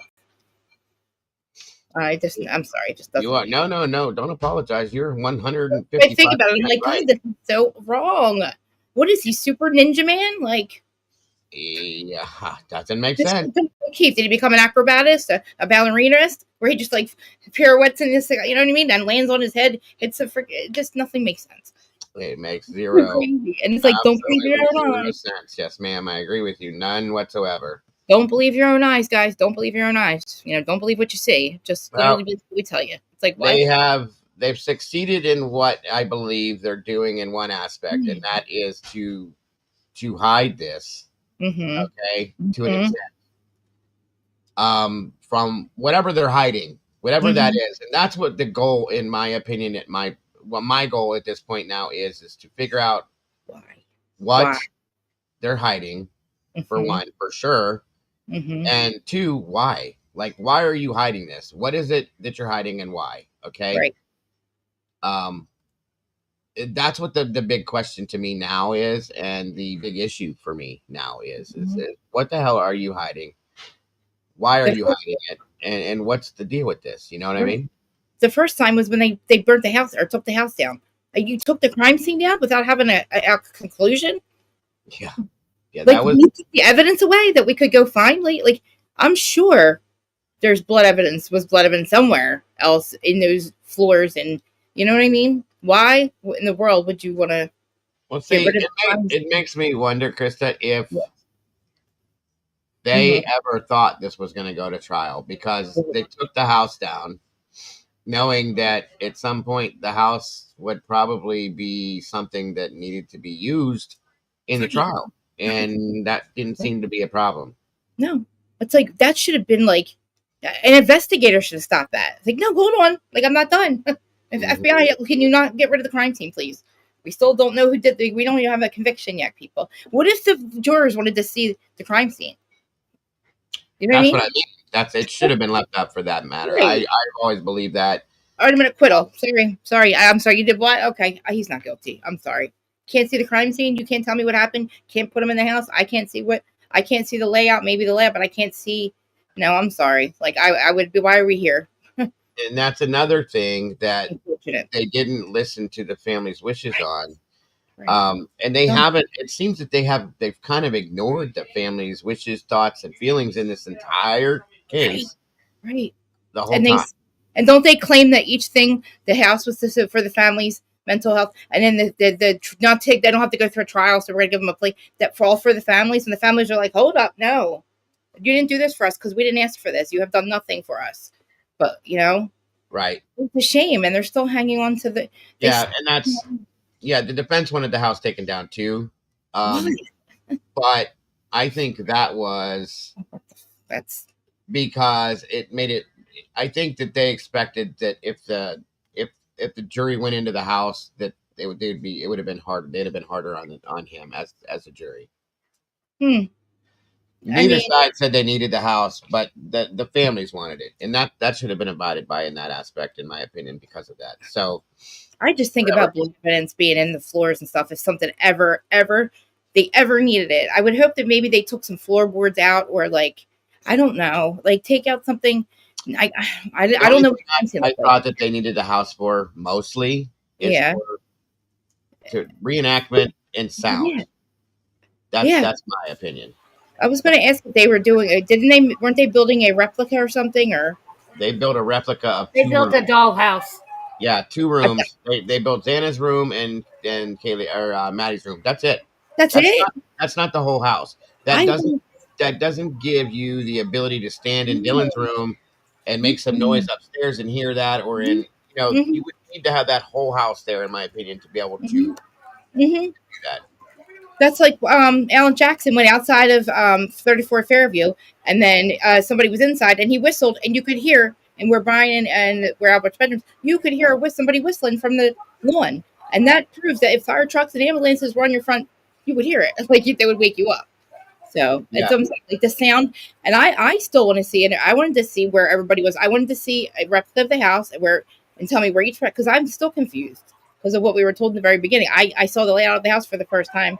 Can't remember. I think somebody's channel, and I'm like, wait a minute, it was a cool layout, but I'm like, I was under the impression there was a bottom floor, then and then 3 floors on top of it, and the other 2 on the top floor, and he just was too tired to go up to the top floor. No, there was the ground, the ground level, the 2nd floor, and the 3rd floor. Yeah, and was it kind of split levels, kind of maybe? But it looked split level to me or something. It was initially like a ranch style house that they put an addition on, and then another addition on, and it's a weird house the way it was built. Yeah, I'm just curious. Like I didn't know. What door did he go in, and where did he leave from, and like what room did he go to first? Why did he go? He went through according to what the law enforcement has told us, he went through the back sliding door that levels down the kitchen level, the 2nd floor level. Okay. Went straight upstairs to the 3rd floor, according to what they said. Did what he did up there, and then came back down and handled that situation on the 2nd floor, and then back out the sliding door, and he went. That's what they said. Right. Where was Kara and Bemmy? Good to see you guys tonight. Sorry. And then Bill, and Bethany and Dylan were on the 3rd. Where were they at? Dylan was on the 2nd floor, diagonal from the hallway that led to Santa's room at first. Okay. And then supposedly after the fact, she goes and runs down to Bethany's room, which was on the ground floor. That's where she stayed the rest of the night, according to after. It was after, based on the text messaging. Yes, I tell you, they told us that. I thought that was before. I thought it was before. The whole thing is a mess. That's all a joke. Every bit of that. Yeah. This gets more. Every time I go in here, it gets more and more. There are people, Krista, just so you know, that believe that those 2 were not even in the house that night. Yeah. Story. Yeah. I heard that. I also heard that maybe that Ethan wasn't there either. That he was kidnapped or something. I heard that for about a minute. You have to be careful. There's a lot of weird and crazy rumors out there that have happened throughout this whole case, and we go based off of as much of the document facts that we can, and then we take that with what that is and stay away from rumors as often as we can, because they turn into a whole lot of a mess. Yeah, you know that's why I was like, after I heard that Molly stuff, I'm like, I don't know after all that, I was like, I don't understand any of this after that. Yeah, but you got to watch what you're listening to. Lucy's That was a sister. long. I heard that like a long time ago, and I was like, Yeah. maybe. Does anyone remember when Doug Wilson said no one from his church would vote guilty, and Shannon Gray is Doug's son, Nate's neighbor, and Pete Hegseth is a team member who attended the new opening. That is the Christ Church in Idaho. That's a very it's a very interesting congregation, and the church believings are pretty wild. I'll put it that way. So, yeah, I know what you're talking about, Heather. And Tomboy, what's up, Tomboy? How are you tonight? Thank you for joining us. Sorry, I didn't say that earlier. Hi. Good to have you here. Good to have you here. Let's see here. Okay, on we go. Welcome, Robert. Good to see you. And welcome to the sauce, my friend. Death Valley Tigers in the house. Samira Dowdy, good to see you tonight. Making sure I didn't miss anybody else. Michael Green's in the house tonight. Good to see you. All right. I think I caught everybody. If I didn't, I'll catch up with you. I promise. All right. Here we go. Mark's in the house. Good to see Mark Schumann. And Critical Minds. Welcome back, everybody. Good to have you here. I'm muting myself. Okay. Here we go. We didn't even know if the deal had been sent to the defense. But immediately I said, has this been sent to the defense? And like, can we include concessions for the victim's family in the form of XYZ? And at first it wasn't just the confession. It was also, kind of like, can we make him not be able to make money off of this? Can we make him not be able to talk to members of the media? I understand that there's First Amendment rights there and stuff, but in the moment, you're not necessarily thinking super clearly. You're just trying to say like, well, give me something here. Those, Robert. And they replied the following morning and said that they could meet with us later in the afternoon, but that the deal had already been sent to the defense and there was nothing they could do. And then we met with them later that afternoon after the deal had already been accepted. So I even continued on after the deal had been, accepted or whatnot, because it hadn't gone to court yet. It hadn't been accepted by the judge. And I continued to literally beg and plead that they amend it to include the full confession. At that point, that was all we were fighting for. And they eventually, replied and said that it would be an ethical issue for them to do so. So I think legally they could have, but because of the ethics for this quadruple murderer, they were not willing to make any concessions on our behalf. I think on the outside, everyone has wanted to know what the motive is.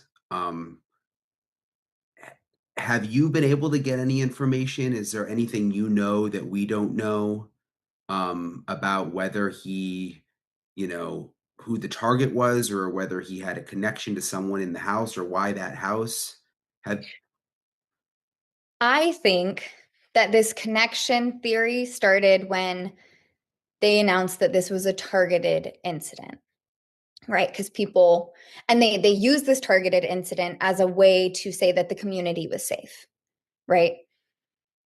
I think that was definitely the wrong word choice. And I think that if I go back now and watch those press conferences with Sheriff Fry, you can see that, right? Where he says, we can't say that the community is a net threat. But by then the targeted had stuck so much for whatever reason. I think what they meant to say was something along the lines of, we believe these victims have passed some time ago and there hasn't been any further attacks on the community. And the roommates inside the house were home during this attack and they also were not attacked. So we think that the community is safe because of the time lapse that has happened here.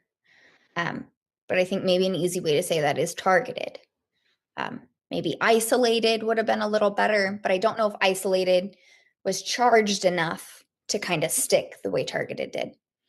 So that being said. And it was confusing, remember? Like they said targeted, but then the prosecutor said, then they said not targeted, then the prosecutor said targeted. It was like the story was someone in the house. Then it was the house itself. Yeah. Then it was the street sign and maybe the dog. Sorry, Murphy, don't mean to bring you up, but I genuinely don't think that they meant to get themselves into this targeted hole the way that kind of this targeted snowballed itself. But I think that that frustration came from us with, it's like you're saying it's targeted and you literally say in a press conference, you're just going to have to trust us. And then at the end, it's all found out that, well, he didn't have a connection to anyone. So we're obviously sitting there thinking, well, then how the hell is it targeted? I don't know a why. I think that even if he was I've got hooked up to a Murphy. lie detector and given truth serum, his, why would be that he was just desperately trying to feel anything at all because he's a psychopath and he doesn't feel human emotions the way we do. I don't think it's a reason that would make sense to any of us because we aren't that. I think that that reasoning would only make sense to that type of, human being or whatever you want to call him. But as far as the connection goes, I do truly believe in my heart that he at some point had spotted probably, I don't like to say Maddie because I think that naming someone implies a certain level of like victim blaming or guilt, and I don't feel that way at all. So that's why I have always hesitated from saying anyone at all. But if I just look at it from like a factual basis of being like, he went directly upstairs. Kaylee wasn't, in that house as much towards that tail end there. But again, they're all assumptions. What the hell do I really know? I think the most logical thing would be someone on the third floor because that's where he went first. And I think that's the only place he planned to go. And I don't think that he anticipated Kaylee and Maddie being in bed together. Yeah, and back to what you said about the prosecutor's factual basis, it doesn't seem like they really know either, right? I mean, They've told us they don't know. We didn't know if that was kind of a bluff and they had, something that just was covered by the gag or whatnot, but they have never told us that they believe it was blank. would you want him Well, that's interesting. Gotta love that statement.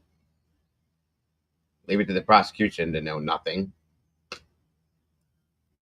to Koberger to speak at some point? I mean, you were saying how like for you, you want to know everything. Mm. Would you want him to like do some kind of interview where he tells all, or would I don't think so. And I understand how that sounds contradictory, but let me explain. I think that it should have been I think that it should have been done within the bounds of the legal system where he didn't have control over it, where he doesn't get to, control this narrative where it's done in a sterile environment. And in a way that is, read or perceived as a court document. It's not about him. It's not about his name. It's not about his face. It's not about his voice. It's literally a means to an end, right? It's, this individual has this information, whatever, X, Y, Z, if you just think about it, like kind of in a calculated manner. So no, I hope that after sentencing, no one ever says his name again, because I think that an individual like he is, any attention is positive. He views it positively. It doesn't matter if someone's talking poorly or talking positively about him, because attention is what is craved and it feeds into his ego. So for me, I think the best way to, kill an ego is to stop feeding it. I hope that his name is ever like never on another headline. Call him the defendant, call him whatever you'd like. There's 4 other names that are much more worthy of, being written or spoken or remembered than his name. And to be honest, I don't say his name. I've never said his name. Like in an interview setting, very, very rarely within the confines of my own home. very, very rarely, in a text message with a family member or anything, because I don't think he deserves it. Yeah. And I mean, you mentioned the people who do matter, your sister Kaylee, Xana, Ethan, Maddie. Okay. I'll I shut off my thing. be, something about them I think came through, and I think that that's the reason this story has become what it is. I mean, I there's just something about all of them that is so special and wonderful and innocent and nice. You know what I mean? Like other stories that I cover, sometimes there's a reason, oh, well, the victim might have done this. These are just all such good kids. Like, and I think whether you're a mom who has a kid in college or whether you're in college and you relate to it or whether, I don't know, there's something about Kaylee and the other three that Welcome, really, Billy. like, something about it connects with people. I obviously agree. And thank you for saying it. Yeah, I know that I didn't have the privilege of meeting Xana or Ethan, so I can only speak directly to Kaylee or Maddie. But they were genuinely good people. They weren't into, anything that is like associated with negative connotations. Like they weren't bullies, they weren't mean girls, they weren't, stuck up, they weren't rude, they weren't, all of these things. Like they were very well-rounded, funny, down-to-earth people who were right at that cusp of being like, we made it, right? We put in the hard work, we went to school, we got our degrees, like we did it, right? Um, and then I also think just the nature of it, of knowing that, even in a community as small and as safe, I would still call Moscow a safe place, believe it or not. Um, in the middle of the night, four of them, one of them being Ethan, who was a really tall guy, um, really strong guy, really tall and strong guy, to be taken in the way that they were is almost everyone's worst nightmare, right? Right next to the, did I hear something outside of my shower? Um, so yeah, I think that it's the nature of just who they are and how just much they deserve to be here. Just as much as like, I think they're just relatable, where it's like, I can look at Kaylee and see my daughter. I can look at Maddie and see my sister. I can look at, and I'm speaking from an outsider view, when I say that. I think they're all very relatable. And it's anyone's worst nightmare. It's a parent's worst nightmare. It's a sibling's worst nightmare. Aunt, uncle, grandparent, just they did everything right. Ubered out, Ubered in, stuck with the buddy system. They were in their beds, not doing anything, doing exactly what they should have been doing, and it still happened. I think people, because your dad has been the most sort of visible, and I think, and he's sort of like you said, the fighter, and speaks on behalf of the family, and people just respect him. But I don't think people realize that you're kind of like the fighter behind the scenes. At least that's what it seems like to me. Um, and your family is so nice. I mean, your mom and your dad, I've been to your house, and like you guys are so nice, and they love each other so much. There's just so many messed up families in this world, you know what I mean? And like you can just sense the love amongst you guys. And like when something like this happens, I'm sure with a lot of families, people, fall apart, I'm sure. But it just, I don't know. I've been so inspired. And same with like the Chapins who I've met, and but with you guys, just because I've been to your house and stuff, um, it's just amazing to me that like you're managing to, I don't know, just still be somewhat okay together? Yeah, I think maybe it's just that stubbornness in us, like we're just too stubborn to split. I don't know. No, I'm joking. I think, yeah, we've always had a really strong foundation for family where, we've all messed up a time or two. And we also have, kind of a communication where I can, I can sit there and say, no, you were wrong here. And I'm going to tell you why you're wrong. And then, we don't talk for a week or two and then we're okay. We've always lived in an environment where, You were okay to speak your mind. You might get your ass chewed for it. But at the end of the day, it was going to be okay. Like you would be heard and maybe considered. But at least you were able to get it off your chest. So yeah, and I also think that my family is super dynamic and not in the traditional sense. I think that we all have really specific roles that we do a really good job of playing. And that's why it's so hard to lose Kaylee and Maddie, because they had really specific roles too. And we're not going to fill those roles, right? They're not replaceable positions or anything like that. But so it's like you still feel that missing, right? At the end of my days, like I still feel that pain because they complimented all of us the same way that we complimented them. Where Kaylee would never, ever, ever like a waitress could literally like pick up Kaylee's like bun and like spit in her hamburger and put it back down and shove it in her face, and Kaylee would just be like, "Thank you so much." That wasn't Kaylee's role. That was maybe more mine. To be like, "Listen, Linda," but together we were all we were a well-rounded family together. But I think individually sometimes you see those not so well-rounded edges. I know they exist in me. I know they exist in my dad. And I think my You dad guys and are I kind of similar. yeah, I think my dad and I are a Fighters, little alike. yeah. But Normal. in the beginning, I did a lot of interviews and stuff, but that was never my role to play. I think that I filled that to try to give my dad, a little bit of time. Basically, I felt like it was just kind of holding back those floodgates, and I realized that it wasn't something that I would be able to handle, just because the pressure was so intense, almost immediately.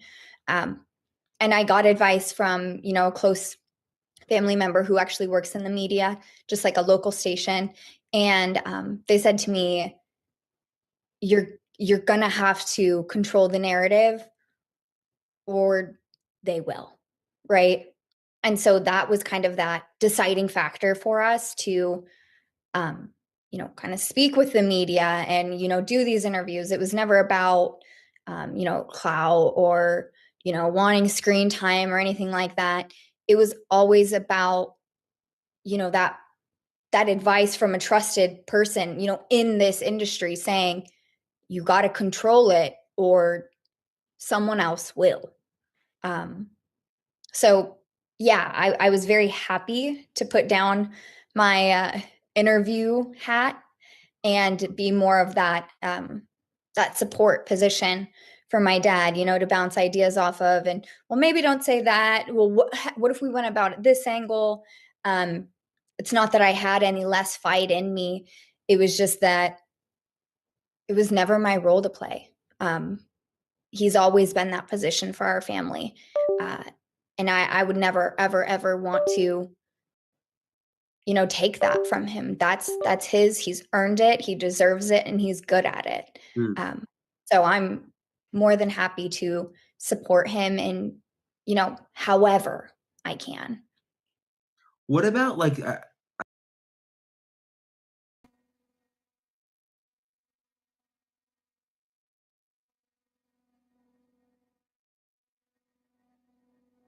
I haven't read the book, but I saw some interviews this week about the James Patterson book, and I think there's other books that have been written in docuseries and stuff. I mean, are you okay with those things?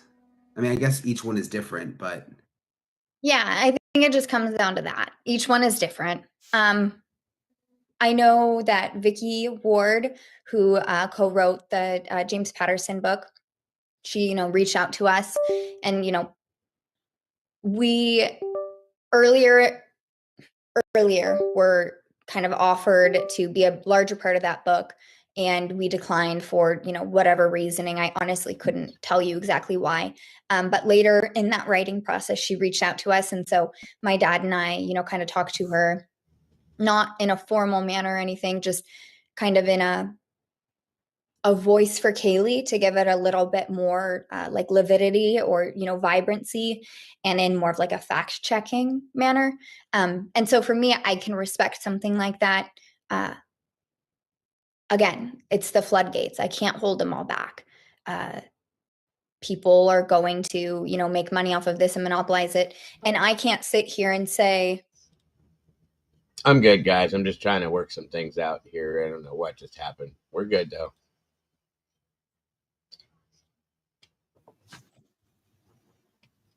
you know, well, I did the media interviews because of XYZ, and then get upset when someone else does.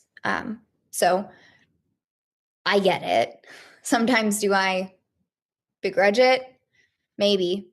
But I guess it just comes down to, you know, trust your sources. And I think that goes for, you know, everything. You know, if you're getting your news from a TikToker, you know, named True Crime Bubble Waters or whatever, maybe Okay. just double check the facts that are coming. Bubbly um, water. I but can't. I She think threw the fucking process the worst one of all besides Tommy Jude under the bus. gotta let go. You know, there's a lot of battles. Wow. What's up, Sarge? How are you tonight? I'm doing pretty freaking good. How about everybody else in here? Not too bad, sir. Thanks for joining. That was kind of wild. I did not expect that. That kind of funny. Mm-hmm. All right. On we go. And if you pick every single one, what's going to be left of you? So I try to be strategic with the battles I pick, and the books and the, you know, docuseries, they're not a battle I'm going to pick. Yeah. And I think a lot of the people you mentioned, TikTok and the conspiracy theorists and stuff, I mean, they're always going to be No worries, around Diane. You're doing great. in any case, in any situation. I mean, you know what I mean? They're all just waiting to pounce. So I think it's better to just not pick those battles sometimes, you know? Yeah. Yeah. And I mean, some battles are, you know, easier to let go than others, for sure, right? Like the demolition of the house. That was a hard battle to let go of. But, you know, the books, or, you know, the YouTubers or the TikTokers, and a lot of them are very, you know, positive. But you know, those are little battles. They piss me off for a minute, but I think that I just realized, like, does this individual have, you know, a life that I, you know, envy or aspire for? And if that answer was no, then I try not to concern myself with, you know, the content being spewed out there.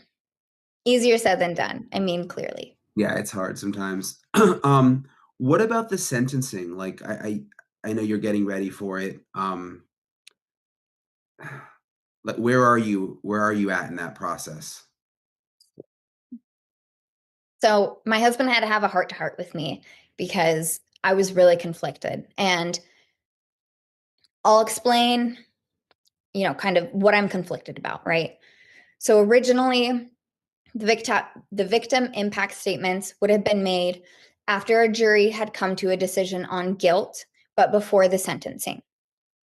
In that scenario, my victim impact statement would be directed towards the jury and the decision that they had ahead of them for the sentencing. So that's for me, a very pointed goal. You know, I can come up with something like that. That would also be after a trial had occurred. You know, we had seen the evidence, the exhibits, the arguments. So we would, you know, be, you know, armed with that knowledge, right? The secondary, you know, reality that could have existed here is a plea deal was made, but the sentencing wasn't made, and the sentencing would be made by the judge. So I would be able to make a pointed, you know, statement towards the judge who had a decision to make. But that also didn't occur because the sentencing was tied into the plea deal and will not be argued for a lesser sentence. So, you know, there's a little bit of a existential crisis that exists that's like, well, then what the hell am I even doing? Right? it's not going to make a difference as far as sentencing goes. I feel like I can cry for 1,000 years and still never be able to truly articulate the impact that this loss has had on not just me, but my husband, my children. You know, I could probably go on for the rest of my life and still have more to say. So I kind of had to switch gears because the purpose for me isn't so pointed, right? It's a little vague. And I started writing, like 3 different types of speeches. One was almost like a funeral speech, like, an ode to. No, we haven't seen this yet, Sarge. This is the full interview. We just watched a little glimpse of this the other day. I think it was Friday. I was a tiny little clip of it. This is the full-blown interview. Kaylee and Maddie. And then one was more so directed towards, like that raw heartbreak of, speaking to them throughout this whole process and, giving them in some semblance a goodbye of like a close to this chapter. And then the third type of speech that I was writing was directed at the defendant himself. And I mean, that's what I eventually went with. So my speech isn't about the process, the court, the lawyers, the judge, it's not even really about Kaylee or Maddie, because Kaylee and Maddie know they've been with me every single step of the way, and I refuse to get up there and further re-victimize myself over and over and over for a defendant who does not give a damn. I no amount of tears, no amount of, tear jerkers, hearts, nothing is ever going to make him feel anything at best. And at worst, he enjoys it. And I'm just not gonna do it. Yeah, he hasn't really shown any even small sign of emotion. None. So and really, I don't think I don't think he's capable of empathy, of compassion, of, I don't think he's capable of love. I truly believe that. So me professing my love for my sisters isn't going to do shit. How do you know? It's just not. I get it. Exactly, Meanie. Hey, Don. Is your dad, do you know if your dad's going to go? Because I remember he was saying that he wasn't thinking of it. He wasn't planning on. I think he was emotional after the plea deal. We all have a diva moment here or there. Okay. No, and I won't even. I'm joking. I'm not calling it a diva moment.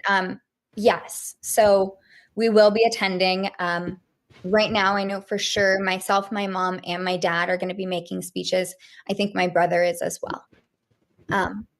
There's other members of our family who definitely wanted to, but they were not statutory victims of the crime, so they were not able to. So we were bound by parents, step-parents, siblings, and grandparents. Oh, so you like a best friend or someone like that? Yeah. No. Not even like in lieu of. So, my 2 younger sisters don't want to go on to the stand, and I don't blame them at all. I support that. I support whatever they want to do, not that I support that specifically. And so we asked if my aunt could in lieu of that, and we were told no, because she wasn't a statutory victim. That's a shame. To me, it just seems like, why not? Like, right. He pled guilty, and this is finally the family's chance to have their moment after all this time. Like, what's the downside? Yeah, we've definitely had feelings like that. But I'm gonna say one thing for sure. The family really has been treated like shit. Okay? Yeah. They've been ignored. They've been pushed to the side. Lied to. They've been lied to. They've been trounced on. I mean, I've never seen a family of a murder victim treated so degradingly in my life. Like I And said, Steve may have done things that he probably shouldn't have done and said some stuff he shouldn't have, but he's still the father of a murder victim and deserves to be treated as such. You know, they all should be treated. All the families should be treated with respect, and they've been like treated like shit in this case, in my opinion, all of them. So I don't know. It's kind of wild too. You pick your battles. Yeah. That's a battle we've lost. You know, we can always come back to it later, but we're not Okay. going to change their minds by kicking and screaming. Right. Mm. We don't have anything else but kicking and screaming right now. In terms of the like Dylan and you know, the surviving roommates, do you stay in touch with them at all, or? No, so I've actually only reached out to them one time in my whole life, and it was because I knew that they were roommates. So it was literally on November 13th as everything was unfolding, and I messaged them on Instagram and I said, hey, we can't get a hold of Kaylee. Like, I'm sure her phone is just dead. Can you have her call us? Neither of those messages were replied to. I've never reached out again. They've never reached out to me as far as I know. And you know, it is what it is. They don't owe me anything. What the fuck? I didn't know them personally. So yeah, it is what it is. They're not guilty of anything. They're not on trial here. They don't owe me even a conversation. So I wish them well, and I will always, you know, defend them, and I will always support them. And, you know, I think that's what Kaylee and Maddie would want. And that's that, you know? Yeah, I was thinking about them more at the last hearing, and you know, I always think about you guys and the other parents, but sometimes I forget about how they. I'm sure it's not easy for them too, you know. Right. Yeah. I think that the level of like trauma and PTSD that has to exist because of something like that uh, is enormous. And I wouldn't wish it on, well, most of my enemies. Uh, but they've had to weather a storm and walk through their grief silently and take every last bit on the chin, be prepared to, you know, take the stand, to be brutalized on the stand, to have their texts nitpicked and their actions questioned, and have their, you know, own typos. That's a good point, Lucy. To keep them from finding the real truth. Very good point. That is interesting. Forgetting about the leaked conversation, Brat through Steve Gonsalves said that the roommates texted, I think they are being. Yeah, I know what you're talking about. Very, very good point. Very good point. It's definitely different. Um, that was a strange statement. I have to agree with that. I'm sorry, but I do. And just whatever. On we go. Used against them. And the last thing I ever want to do is add to that grief or burden. Um, it's just not the right thing to do. Yeah. Um, and just one of my last questions, you know, I was wondering, you've been such a fighter, you and your dad and your mom too, but just through this whole process, every step of the way, trying to advocate for Kaylee, trying to push the prosecution to do what you guys felt was right. I mean, every step of the way, even the beginning, pushing the police. It's just been fight, fight, fight. I'm just wondering, do you think you've had a chance personally to grieve or to really have you You're okay, Joanne. processed it all yet? I mean, do you think you've accepted that Kaylee's gone, or do you think that that's going to come after this all sort of dies down? Yeah. So I think specifically for my dad and I in the family, we're still waiting for that other shoe to drop. And I think it's because we had mentally prepared for this trial. So it's kind of like block it out, block it out, block it out, block it out. You know, we have a war ahead of us. Like, we're going to get through this war because I don't have time to take off right now. I don't have time to let off the gas right now. Like, we're doing this.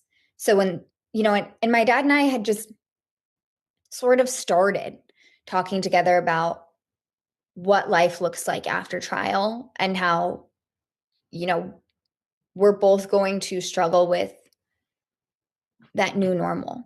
Because when I mean every single day, my life has revolved around this, I mean it. And my dad too. Even when you're not thinking about it, you're thinking about it. And so to have that rug pulled when we were just starting to accept that, hey, we might have to, face that music soon. And it was a good right step to start walking in that direction, to immediately, orchestra right in front of you. I think it's because Christy can't handle like a long-winded interview because she breaks down. And that's truly why I think they don't. Ashley, that's my opinion. Just saying. These two have always been like the speakers because they're stronger than her, in my opinion, and that's pretty much why I agree that every time Christy does talk, she gets very emotional, she gets angry. Mhm. It's very hard for her to articulate what she's trying to say, I think. So anxiety will cause that as well, and there's probably a lot of it with all this stuff, so who knows. It's definitely thrown me and my dad into a little bit more of a back to that immediate shock right after it happened. I hope they're getting therapy or something, or Yeah. grief therapy, Not maybe something. I said before, and I don't think they are. I don't think they grieved the way you should grieve this situation. Okay. Yeah. Because they jumped in head first immediately after this happened and started their own investigation, started their own thing, started driving forward with this. And I don't believe none of them have ever. I can't say for a fact. I don't know No, what their family or their life, but their grief has been focused on revenge. That's pretty much it. And that's what not it is. grieving. But she seems to articulate all her feelings really well. So that's what made me thought she had some kind of therapy or counseling. Maybe like online, maybe something help her to. She's always been calmer than Steve. He leads with emotion. I think she uses her head and thinks before she speaks, where he doesn't. Yep. And that's just how it goes, in my opinion. Yeah. But they definitely immediately went straight for vengeance, and I understand. I mean, that's Right. my crowd. They're hell. You would never be able to get me to shut up. Right. I would be saying nowhere near anywhere nice as stuff as they are, but I definitely don't see any kind of therapy here. That's the problem, and the problem is they don't really know anything. Okay. That's so fucked. They have to imagine that. Just think, they have to actually speculate. That's all what different, I was gonna say that earlier. As Mhm. much as we speculate, I think they have to do the same thing because they obviously weren't told true Right. facts. And Okay? it's their family member that they have no idea what happened to them. We've and they been have to told, figure- everything that has been stated from Yeah. him. She hasn't really spoke much other than the beginning, but Yeah. from him has turned out to be not true. Okay, so Yeah. that's a problem. And then he turns around and tells us after that they won't tell him anything. So what do you gather from that? From what, and then what we're hearing now is all that this is about how they feel about the situation. And I get that, I respect that, I understand that. They don't know anything about what happened here. Right. None of them. They don't know what truly happened. They don't know, and I'm saying this in my opinion, but they don't know who truly did this. Okay. Right. And I don't believe that they believe that he did this on his own either. Yeah. I think it's not logical. No, and I think it's been ground into their minds by who was feeding them this, that he's the one. Period. That's it. And there's no way for you to believe anything other than that. That's it. And they're hiding a lot of things from them. It's like, wow. And he has said too that they don't want them talking to the media. They don't want them talking to anybody. They didn't like any of the interviews that they did. They've tried to shut him down before.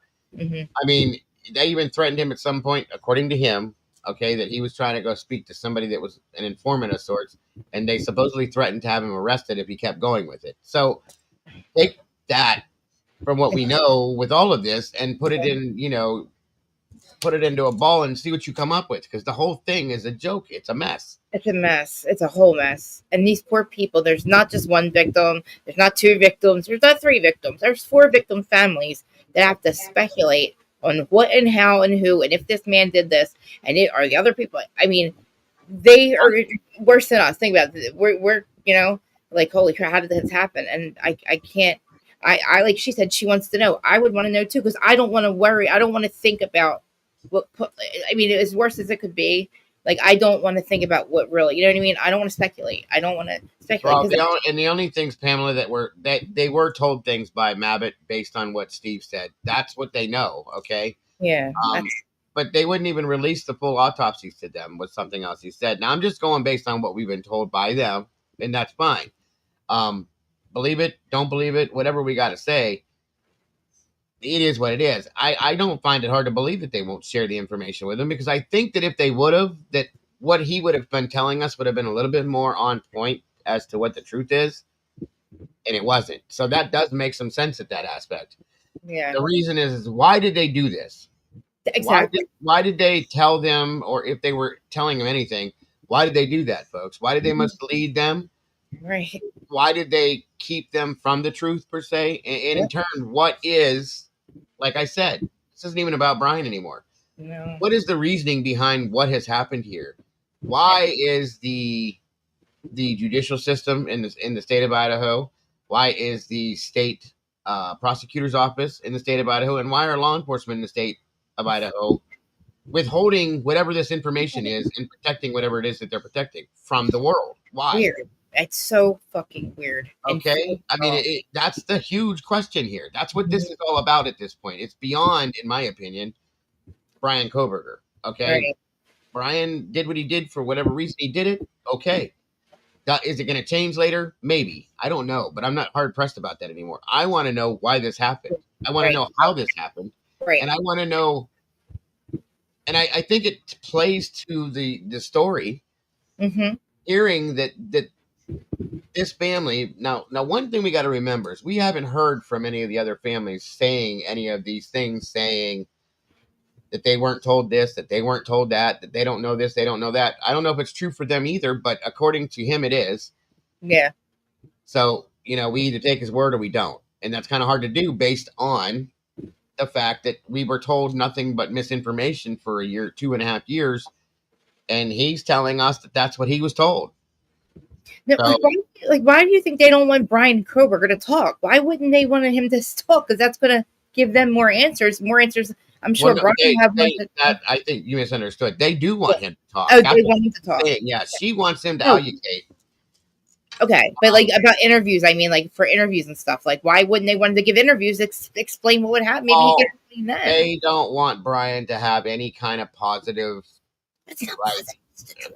any kind of positive reinforcement or any kind of a positive interaction with anybody. They don't want anybody to look at him in a positive way. They don't want anybody to say his name because he doesn't deserve it. They don't believe that he deserves anything. Okay. Well, that's the only way I think they're ever going to find out if he did this or if he gives an interview or something. Because if the state's not going to tell them, maybe Brian can tell them what the fuck happened or what didn't happen or how he got there. I would want to hear from him. Well, how about they go ask him? Anybody should, and he should. I think he probably may if he. I hope he does. I mean, Christ, we're all going to wonder why did he stay so quiet?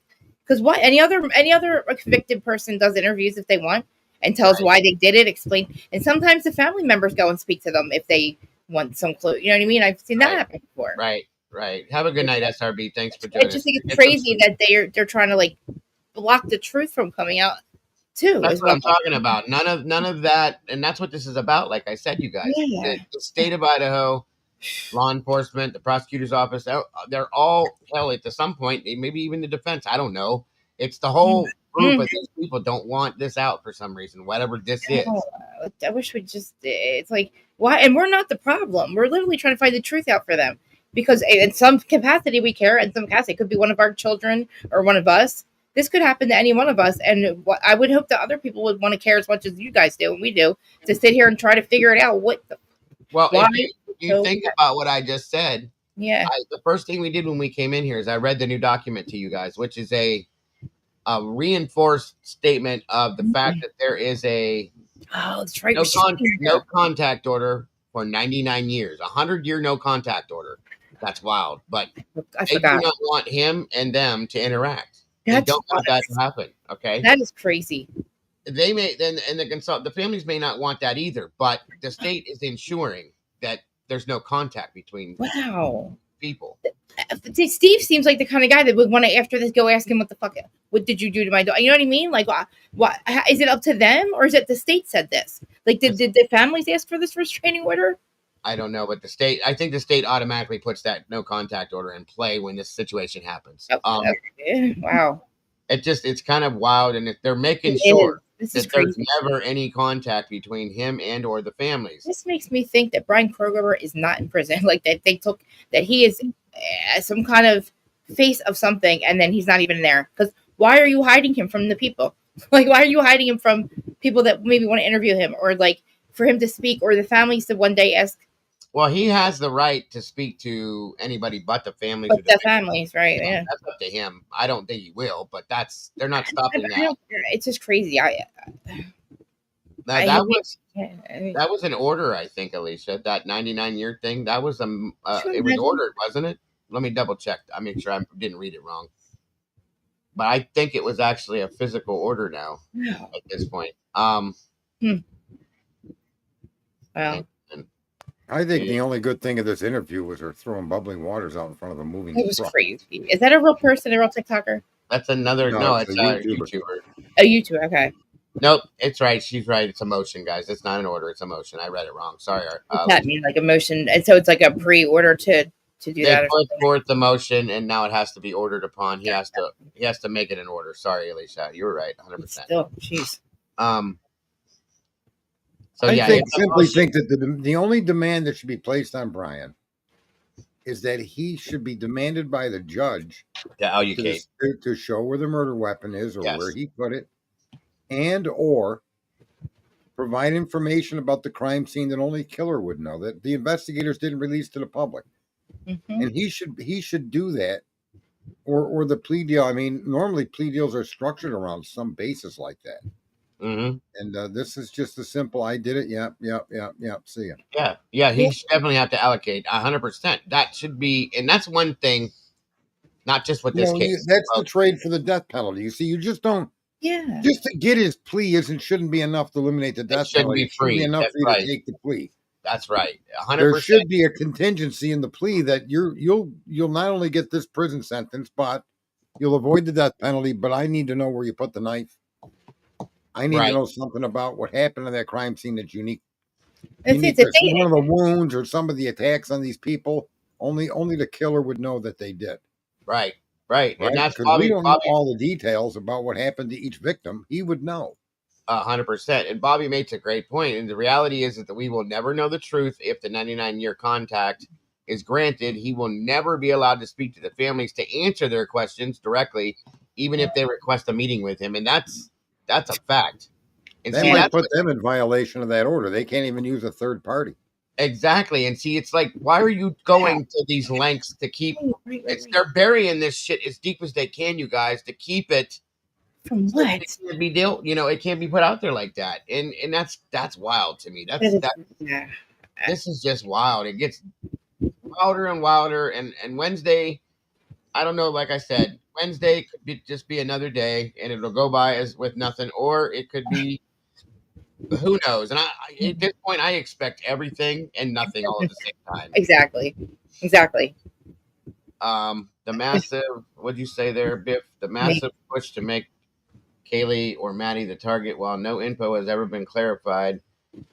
Thank you. That's what I've been saying on Xana and Ethan. Still today tells me that's the real target. See, and I keep saying that. They keep forcing Maddie was the target. Maddie was the target. Maddie was the target. I'm telling you guys, I think that Xana was the target, and that's just my opinion. So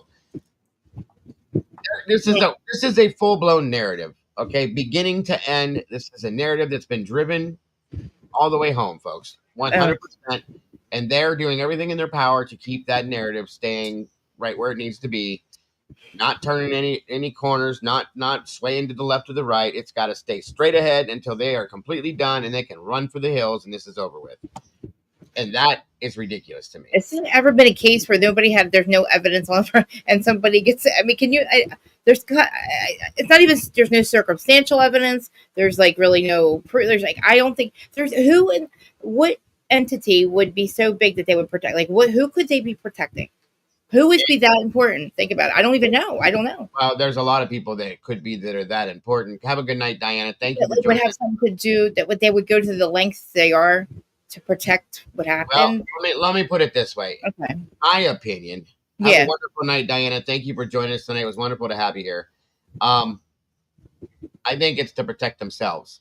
Okay. Mm-hmm. For one, to protect themselves, because there's obvious prosecutorial, judicial, governmental misconduct through this entire case. Okay. Mm-hmm. Period. It's obvious now. Beginning to end. From beginning to end. Steve Absolutely. Keeps pointing to that too. Yes, he does. They don't want to talk about their mistakes. Absolutely. If you've noticed recently, everything he's had to say against the state, it is not in a positive mode. It's negative, and he's saying they've done wrong.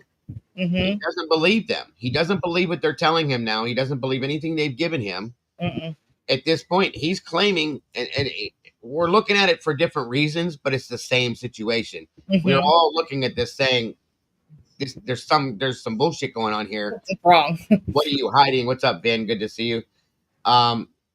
It's what it is. And he wants to know just as much as we want to know, but for different reasons. Okay. Well, yeah.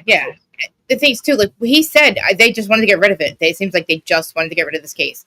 That's all. They want to run as far from it as they can and get the hell over with it. The judge is not going to make Brian make any statements at sentencing since he stated no, he's not at all. So don't expect that, folks. I don't expect to have that happen. I don't see Hitler making him do anything. I don't expect anybody other than the victims or the families to make their impact statements, and that'll be the end of it. And they'll move on. And it's ridiculous. Yeah. In any kind of a murder case, and I'm saying this. I certainly hope they limit the amount of time they give each victim. I was going to say it's going to be a long time. This is going to take all day. It's going to be an all-day thing. Should be a 5 minutes apiece. I doubt it. That's a long time to speak, though. 5 minutes. When you think it's a long time to read a letter or something. Now, I will say this. I believe that any family member of a victim should have the right to say what they feel at that point about the situation and what was taken from them. That's their right. I agree with that. I do believe it should be.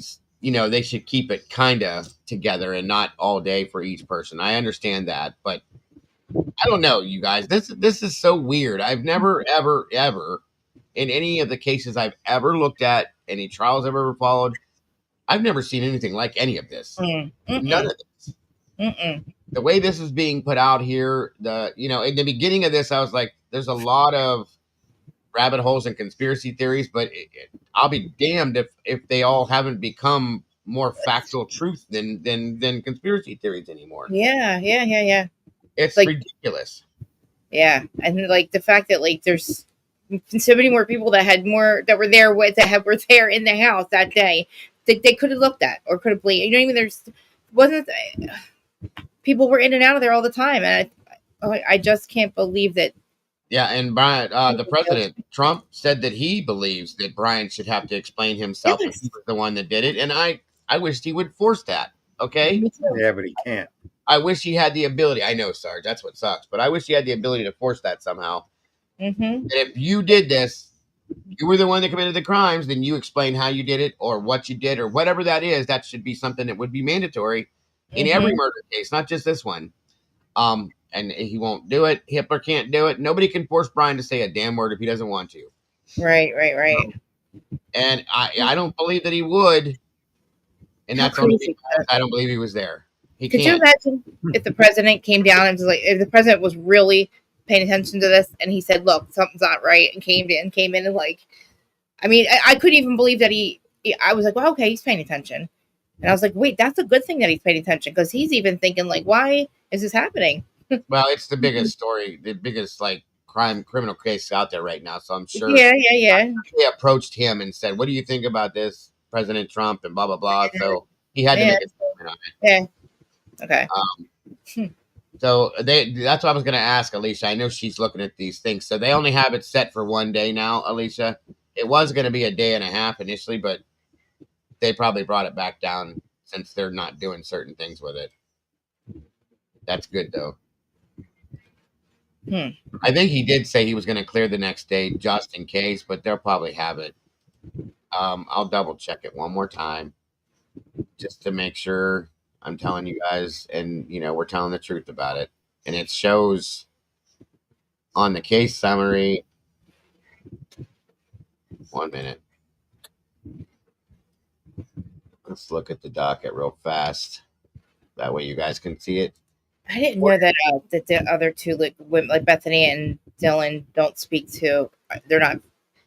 I guess they don't speak to the victim, to the sister, or the families. Like, were they not close with those two girls? Did they know them that well, or? Not that I know of. No. Okay. I didn't know them. Like, first. Hold on a minute. Okay, that was vacated there. Well, I'm sorry, guys. The 21st canceled hearing. But that was today's hearing. I'm sorry. The 23rd sentencing 9 a.m. And that's all it shows is the 1 day right there at 9 a.m. So of course 11 o'clock we'll be here live and take it. It's probably going to take the whole day. And then the 28th, that hearing was canceled and vacated. That was sealed proceedings. What was that? 30th was canceled, vacated, and August 4th canceled, vacated, August 18th canceled. That's it. So there it is. So they have it slated for 1 day. He may, like she just said, they may have cleared the next day or something just in case, but I think they'll be done in that day. All right, let's finish this up. It's about done. It's at the end. And I thought I'd be there after the trial, after, the sentencing, after this and that. And I don't know when I will be now. And I don't know, when my dad will be now. And it's a little scary to not know what your grief looks like day to day to day when you thought that you had it kind of checked in a little bit. I remember that first year after, I was pretty gentle with myself. I didn't know what might be triggering, what might not, how much downtime I might need, trying to just be gentle with myself. Because sometimes you're so taken aback by the things that hit you the most. And it's unexpected and it's scary to not have control of your emotions like that, at least for someone like me or for someone like my dad. We don't really wear our hearts on the sleeve publicly, at least, with family, of course it's different, but oh yeah, good and I kind of feel like I'm back to those early days again, where it's like, am I going to be okay? Is this going to be a slow progression for me? Or is it going to be all together, all at once? 1 day I'm okay, and the next day I'm not. Is it going to be once it's unsealed? Is it going to be after we sit down with prosecutors and get, told the story? Is it going to be after we get this or that? Or is it going to be when? See, and that's another thing, you guys. You heard her just say, after we get sat down with the prosecutors and they tell us the stories, I don't think it's going to happen. Oh, they think that's going to happen? Shannon, their attorney went and pled to the state, and said, are you really going to make my client go through this, where they have to FOIA all this stuff to get the information, so on and so forth, and go through multiple agencies? Can you just sit down and tell them the story? And I guess they agreed to it. I don't think it's going to happen. I'm telling you, there's going to be another excuse that's going to come from this. And that's when we're going to see Steve explode. That's when this is going to blow. Okay. They're going to come out with something. It's over now. We're done with it. And we don't have anything. We're not going to give it, and if they do that, I'll be dead surprised. As of what I've seen thus far, I think there's going to be another excuse and they're going to run from it. And that's the end of it. And he will blow the hell up, folks. Man. And it will be bad. It's going to be really bad. And that sucks. You have to go through that, because then they really have to worry for the rest of it. Think about what her last moments. But it could be good. I don't know how he would do it, but I think, welcome back, LA. I think if that were to happen and he actually truly does blow his top, maybe something will be forced then. Maybe maybe the Department of Justice will get involved and maybe we'll get some truth at that point. I don't know. I'm just saying that could be a good thing. It could be a horrible thing. Who knows? Wow. I think so. I think that'll never happen, Lucy, but that would be amazing if he could get it, make it all released to the public so the world could see this is what the judicial system is doing. Right. I mean, we the people, we should know if I think we have a right to know that the right people are being put in prison for these bad crimes that happen, or why they're there. You know what I mean? I think it is public now. It should be public record, all of it. Now that's a good one too. I agree with you. If Brian speaks up, I'll be dead surprised, but that would be quite interesting. I would love to hear what the man has to say. Me too. Every word, I want to hear what he has to say. Have a good night, Sarge. I didn't even see you drop. It's going to be interesting. Whatever direction it goes, it's just going to be wild. It's already wild. So yeah. And you guys have been watching this for 3 years, 3 years about, right? Basically, yeah. And this is the end result of it. And it's. Do you feel like you've gotten any more understanding than you had before? No, isn't that nuts? No, truly, honest to God, that's a good question. I feel like I know less now than I used to know.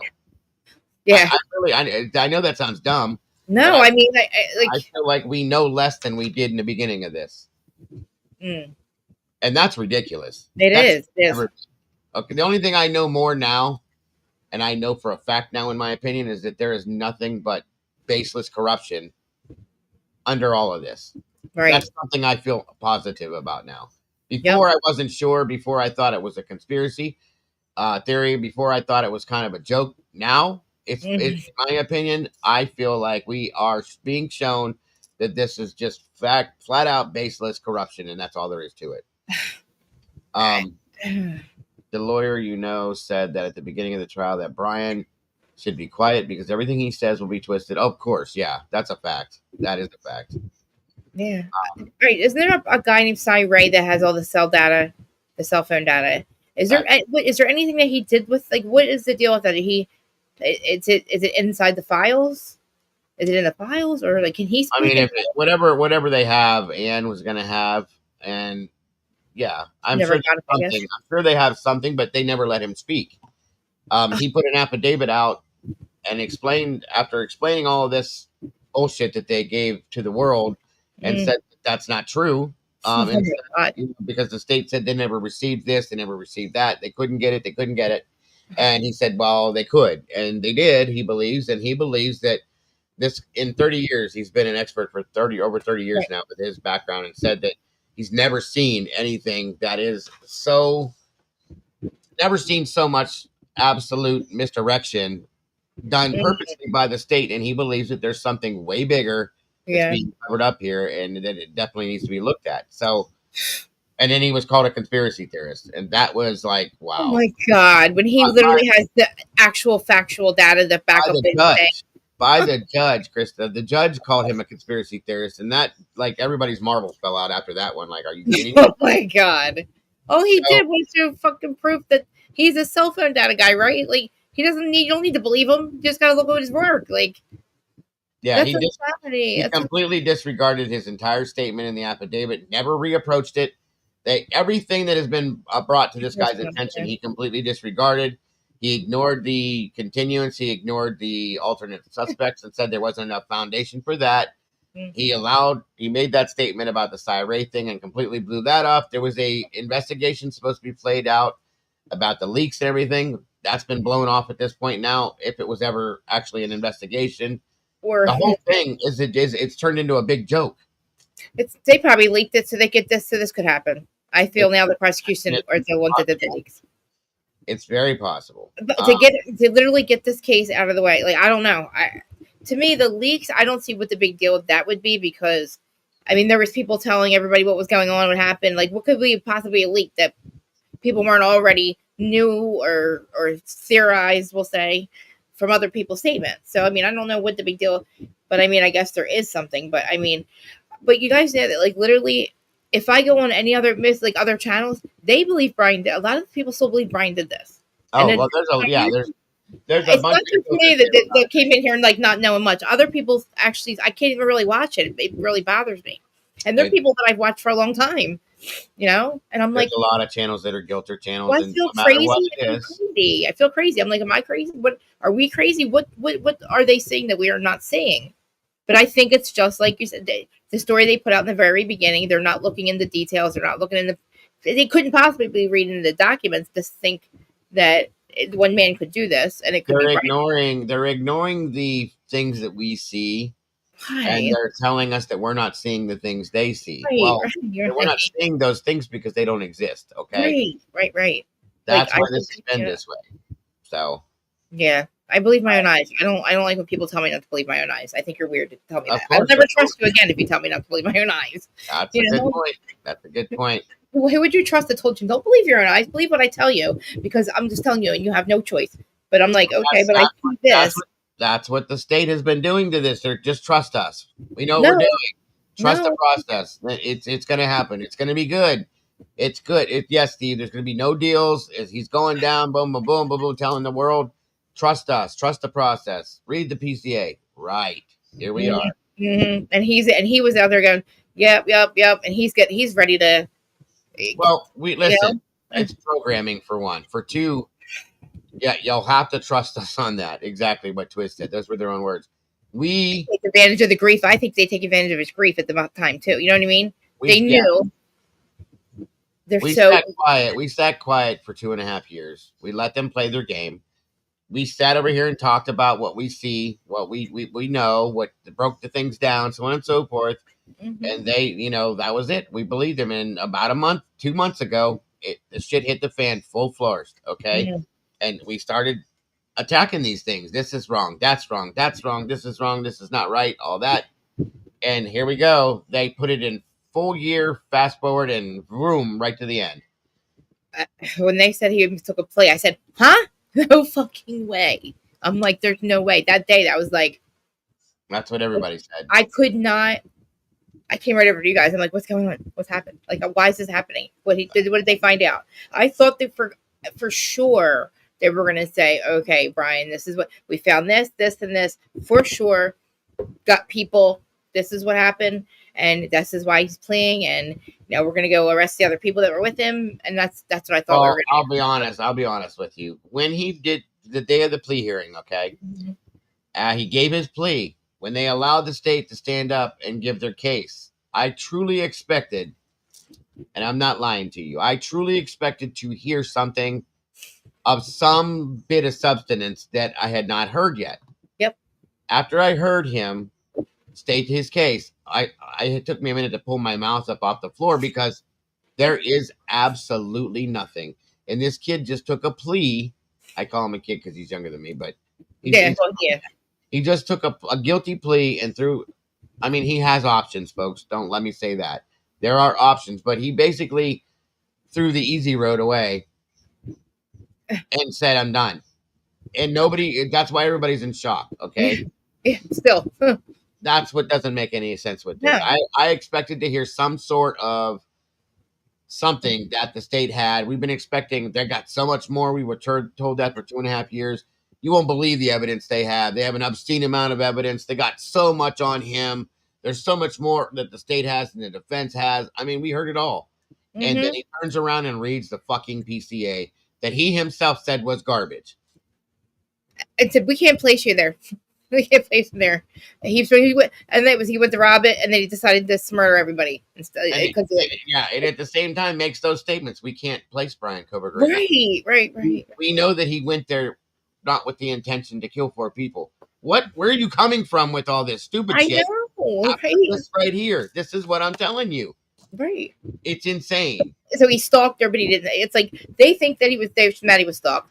The judge doesn't even know why. The judge is like, yeah, he was just trying to steal. He was burglarizing a container that he took out. To me, that person that walked out with something was what they were there to get. Whoever was. Yeah, that's possible too. Phil says if there was money in that house, I think that's what if somebody I don't know what it was. If that even happened, but Phil says from the beginning, the investigation MPD said yes, the community's safe. Right. You'll have to trust us on that. We know things that you don't know. They said that at the very beginning. Yep. and that's been proven to be bullshit. So yep. They say a million different things. Yeah, don't worry. It was a target attack. You don't have to worry about anything. You're safe. And everybody's like, well, how do you know that? How do you know that? Right. What's up, Robert? Not too much. How you doing, Dago? Not too much, buddy. Thanks for joining us. You're welcome. All right, let's finish. Let me finish this video up here real quick. There's just a few minutes, and then we can talk about it. And my daughter turns 3, and for whatever reason, that's the day.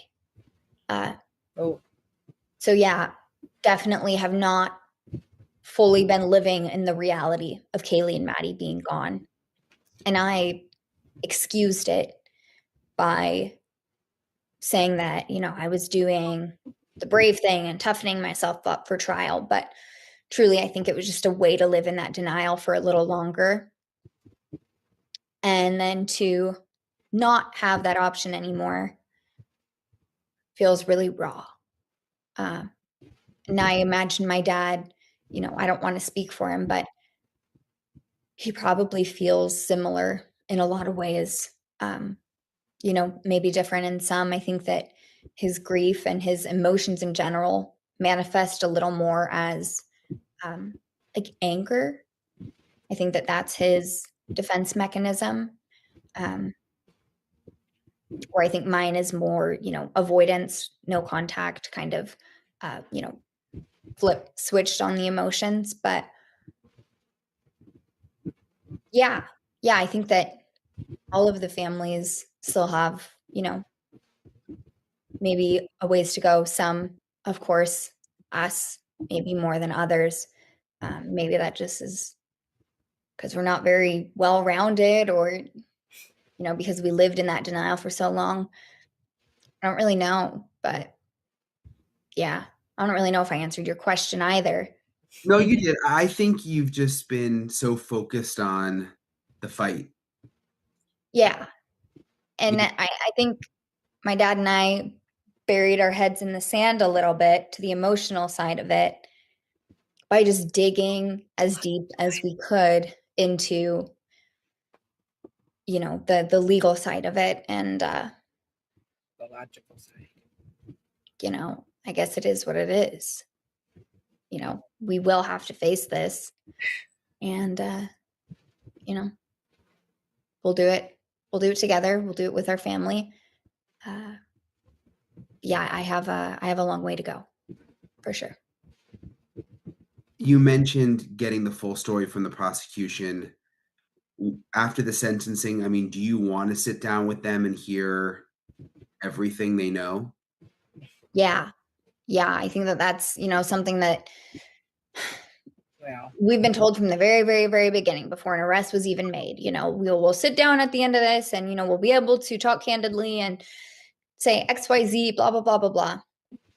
So I think that that's something that we're obviously very eager for, to the point where if the gag order is lifted on the 17th, tomorrow, I've already reset a meeting that I said is cancelable if it doesn't happen. Because I think it's important. I think that, a lot of cases are based off of circumstantial evidence, and that doesn't make them bad or weak cases. This particular situation had nothing. I don't know, physical evidence with the DNA being left at the scene, but I know there is so much circumstantial evidence that exists that didn't make its way to the, to the public docs. And it just goes back to that, almost like that. What? Like what? Like what? Yeah, what?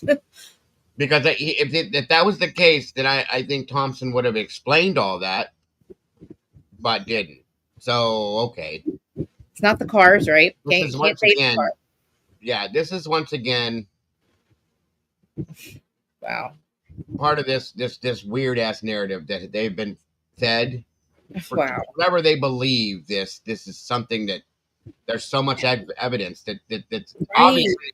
I think they believe this because I think that's how they're making themselves believe that what this narrative is true. Right.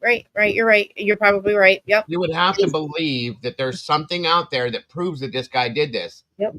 But there's not. There's not. Okay. Yeah. And I Yeah, guess because that makes them feel better. just like Steve said on all three of those morning shows, it was like rinse and repeat because they went on CBS They were the all morning pretty show. same.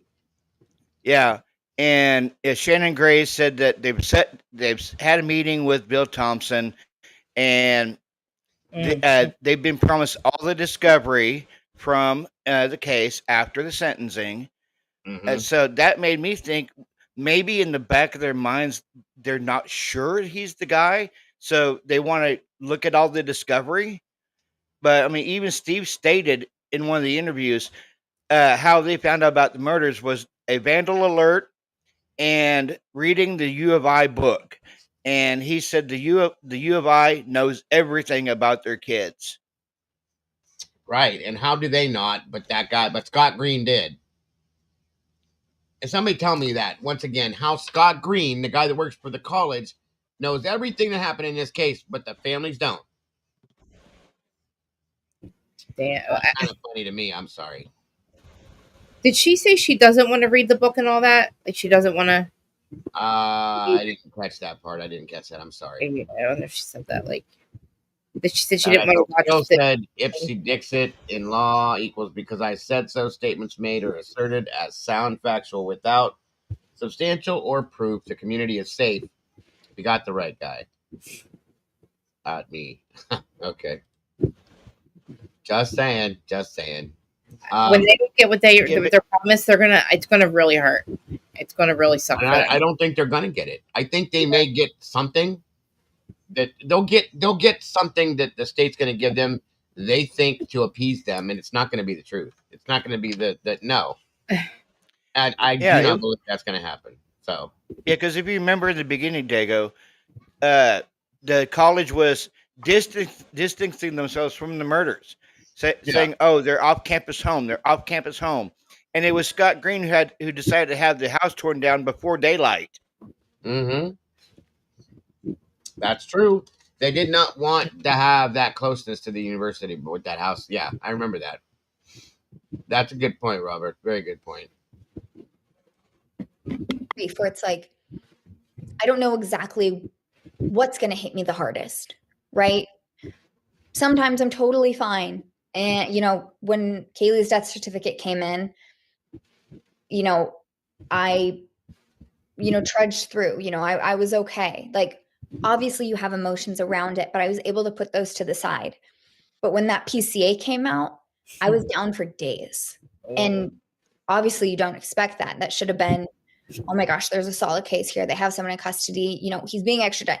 And I feel that way about the evidence. And I feel so strongly about it in making my victim impact statement because I feel almost cheated in a way to not have this information because I'm like, you're setting me up to have so many regrets because right now I think that, this piece of the information really, really hurt me. Like the fact that he also bought a sharpener, right? And that to some people isn't anything, right? And I understand that. But to me, that shit hurts my soul, right?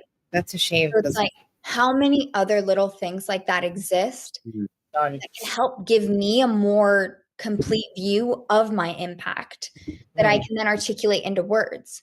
Because I've had so many regrets this whole process, right? Wow. I mean, so many. But I didn't want to do it this time.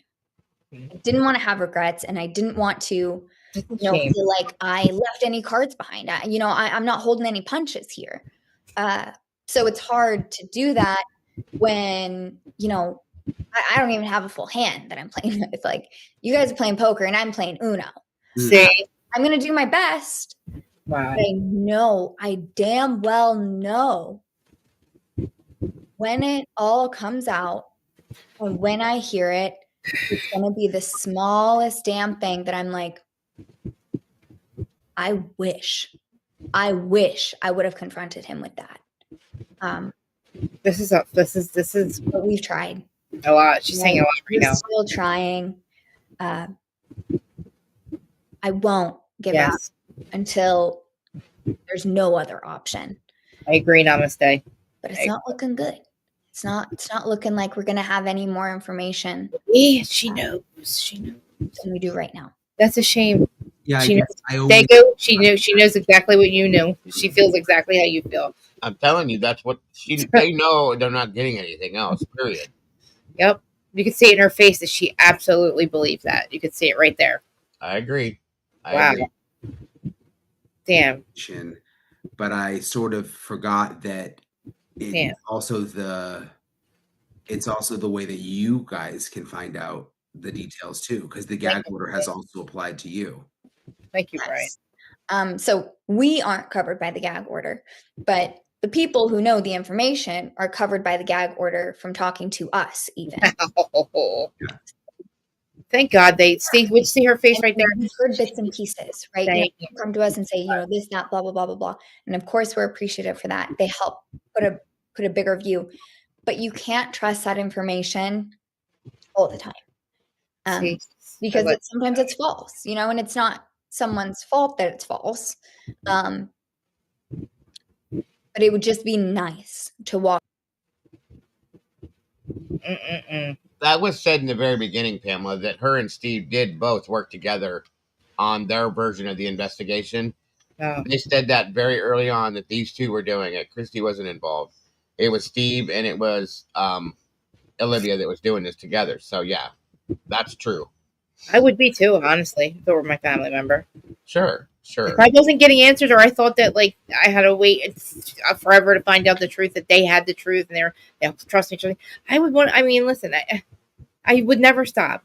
And I what she's saying here to me is she believes what we believe, or something close to it. Well, I think they know. Or no. At this point, they know at this point, in my opinion, that there is corruption. They know that they were lied to, and they know that there's something wrong. They need to accept it at this point and go for it now. Go to the Department of Justice and push this full tilt, okay? Yep. If that's what you think and you're going to believe, then go do what you got to do to make something happen. That's all I can say. Because you're the only ones that can do it.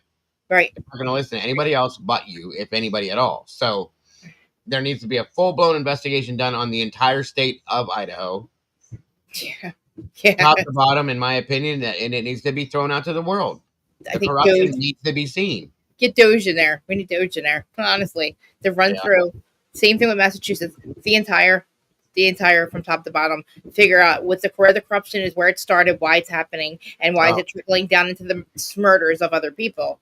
Because that seems to be what happened. Like one's affecting the other. That case affects the other. But there's a thread here, a thread there. You know what I mean?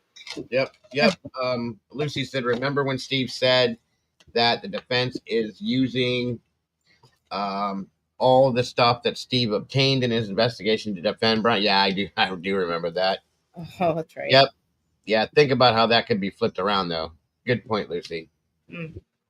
Again, just so confident, just so knowledged, and be able to feel like in that moment, what I'm saying right now, what I'm doing right now is the very, very best that I have to offer. No excuses. No, oh, well, I wish this or I wish that. You know, I love to make excuses for myself. So to be able to like remove that option, to just be like, no, like you're gonna write, you know, sit down and you're gonna write this, and this is the best that you can give. No, well, if I'd had that, or if I, period. Would have been nice. And the dream's not dead, but she's on life support. Well, thank you so much for talking to me, Olivia. I mean, I know it's not easy to talk about, and I'm honored. Heartbreaking. Well, and supposedly when he bought this on Amazon, he bought a sharpener with it. That was after the fact. Wait, can I say something else also? If he has why would he buy it afterward? After the fact, right? Or was it after the fact or no? They said he looked at it again as if he was going to purchase it again. Because he supposedly has the murder weapon, or because I don't know why. It's stupid the way they put that out there. Why would he even? Apparently, he probably got rid of the murder. Yeah, they said that when it was purchased, there was a knife and a sharpener purchased. Knife with the teeth and a sharpener purchased. Jeez. But they never showed a receipt on it ever. Right. Yeah. Wow. Well, hopefully, well, not hopefully. We don't now, like, and now they don't knows have to. Not getting any more information. She knows they're not getting any more. Like you said, we know that by the way that they've been acting, that we're probably never going to get anything more than we already have. So they're doing the best she has with the information that they got, which to me is it's piled with grief, and then they use the grief against them because Caitlin. you know, in my Sorry, opinion. yelling at my daughter. I was like, hey, what did I was like, oh crap, I'm sorry. No, No, in my opinion, they're never going to get, like she said, they know exactly. Oh, man, they think they use their grief. They've used their grief too that you are against them, you know, with your emotions and just everything that you and your Absolutely. family have been through. And I'll see you at the sentencing, and it's been a privilege to get to know you and your dad and your mom, because you, like I said, you really are incredible people. I mean, you really are, like, just. Who says it wasn't Ethan's sheath or Thanks, or Brian. you know, Well, somebody else's protection there's a few, people that I've really, really, really kind of grown, inclined to, and you're definitely one of them. So thanks for, just kind of talking candidly with me and, letting it be less, rapid fire, a little less canned and a little more, authentic to who I am, and even, a little convoluted and jumbled at times. But you're one of the good guys. Ashley has too much. More true crime. Subscribe below to Brian Enton. Ashley's too, you know what I mean? Ashley's too like, he's a murderer. Like, I wouldn't, that the energy doesn't match her energy. You know what I mean? Brian and her had an honest conversation where they didn't have to say what they wanted to say.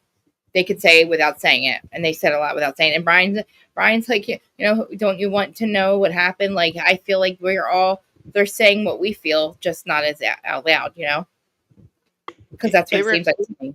Yeah. And I agree with you, Realty. I'm remembering something that Steve said in one of the morning interviews. The prosecution is protecting the killer, and that's all they're doing in the courtroom, and that's why he hates going in the courtroom. And I'm thinking, okay, if you think Brian is the killer, then why would you say a statement like that the prosecution is protecting the killer? Right. Because, and why would they? Right. And the thing is, why would they even offer him a plea if they had this case like that? If they had it, they knew for sure they could get him. Why would they give him a plea or agree to it? They've never had this. Never had. Right. So the family should be like, okay, well, why would we even give him the office? Why would we even give him that option to take it off the death penalty off the case? If we knew he did it, why would we even give him that option? Why would we give him anything? Take a trial, give him the death penalty. That's what he deserved, allegedly, right? Why even do that for him? Because they didn't do it for the families, obviously. Families didn't want it. Right. So, I mean, they didn't take the house down for the families. They didn't do that for them. Like, they didn't do anything for the families from what we're seeing. No. Yeah, I mean, even Christy was asked, what have you been told about the ongoing investigation? And Christy said, we haven't been told anything, nothing at all. She says this gag order has cloaked everything in a shadow that's even stopping us from knowing the truth. Yep. Good point. Did you guys see that? That's been bugging me since I watched this yesterday or the day before. The interview with Brian Enton and the police chief from Washington, from Pullman, the other day. We watched it the other night. Yeah. There's some stuff that he said that really had me questioning that. You're good, Robert. No problem. Or I'm sorry, you go ahead. Read the wrong one. No problem, man. I think everybody saw that interview between Brian and the Jesus comedy. The I can't think of his name right now. The former Pullman, Washington police chief. That was kind of an interesting interview. 1 second. A couple statements he made kind of caught me sideways. That's all I'm saying. Yeah, Jenkins. Yeah, that made me start thinking too. Thank you, Midnight, and don't be hating. Good to see Ann Alicia. Thank you guys. Yeah, say it was Jenkins. There's some of the stuff he said in there really was like, I got uncomfortable with it immediately, and I had to go back and rethink about it after what he said, and it was like, wait a minute, I don't know. So there's another video I was gonna possibly go over with you guys. It's up to you. But there's the title of it, and there's somebody in it that most of us can't stand at this point. I'm sorry. But it's also got, it says, what's been hidden from the public in the Idaho murders. And it's Matt Murphy breaks it down. But it's on Ashley Banfield's Drop Dead Serious channel. So I'm going to give you guys an option. I'll give you guys the option. If you want to watch this and review that video, put a 1 in the chat. If you don't want to, because I know she's hard to deal with, put a 2 in the chat. Okay. I'm curious what it's about because it says what's been hidden from the public. And Matt Murphy does this, not she's sponsoring it. It's on her channel, but it's Matt Murphy breaking it down. Now, I can grit my teeth and bite my tongue when it comes to her. I've done it for years now, but if you guys want to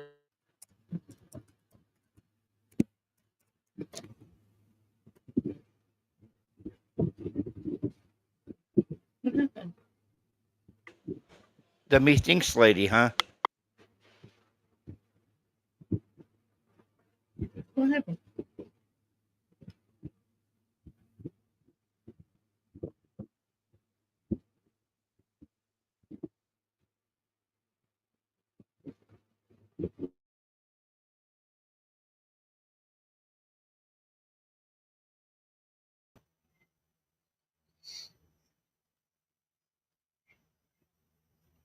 Oh, where'd Krista go?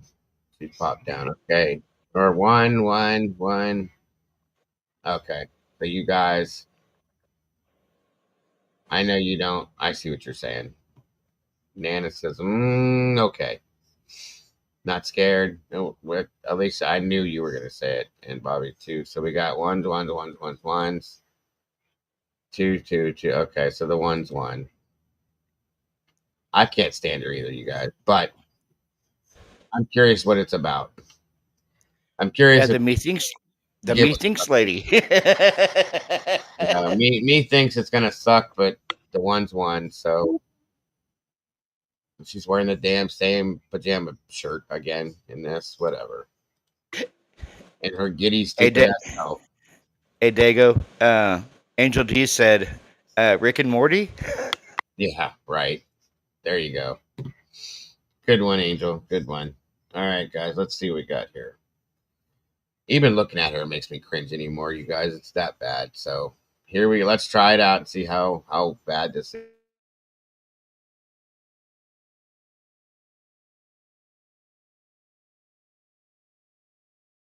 Oh, I hope you're all right, Krista. We'll be here for a little bit longer if you want to come back.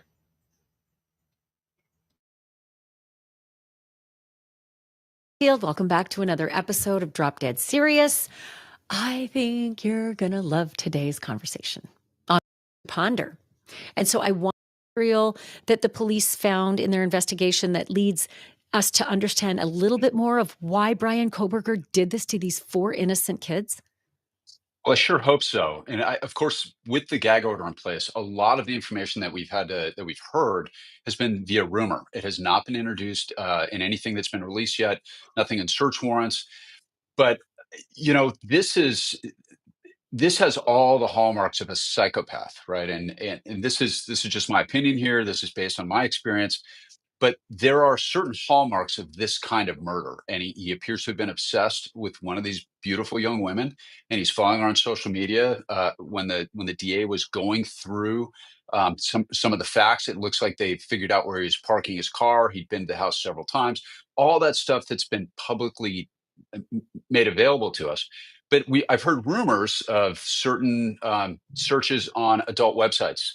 I don't know if that's true or not, but the vast majority of your classic serial killer are they're sexually motivated crimes. Now, whether we're ever going to get those answers or not, I don't know. That has not been made public, but I can tell you, I did 13 of these guys over the course of my 17 years, and there was a sexual component on almost every single one of them. Not every one, but the vast majority. And of course, we see that with the Bundys, with the Dahmers, with the dating gang killer Rodney Alcala, which was one of mine, with the Golden State Killer, Joseph D'Angelo, also one of mine. Like there was a sexual component to every one of those. Now, what I thought was very interesting in this is this DA took pains to say there was no sexual assault, but he didn't just leave it at that. He said there was no sexual component.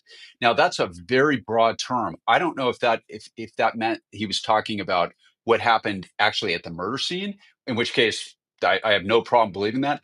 But component, the way he said it, that seemed very broad. That no sexual component to me means there's no evidence of a sexual motive. And I don't know. I don't know if it was appropriate for him to say that, because I don't think he can tell us, or there's any way that he would know what was actually going on in the mind of Koberger when he went into the house. Or maybe. And neither do you. So guess you just have to accept it there, bud.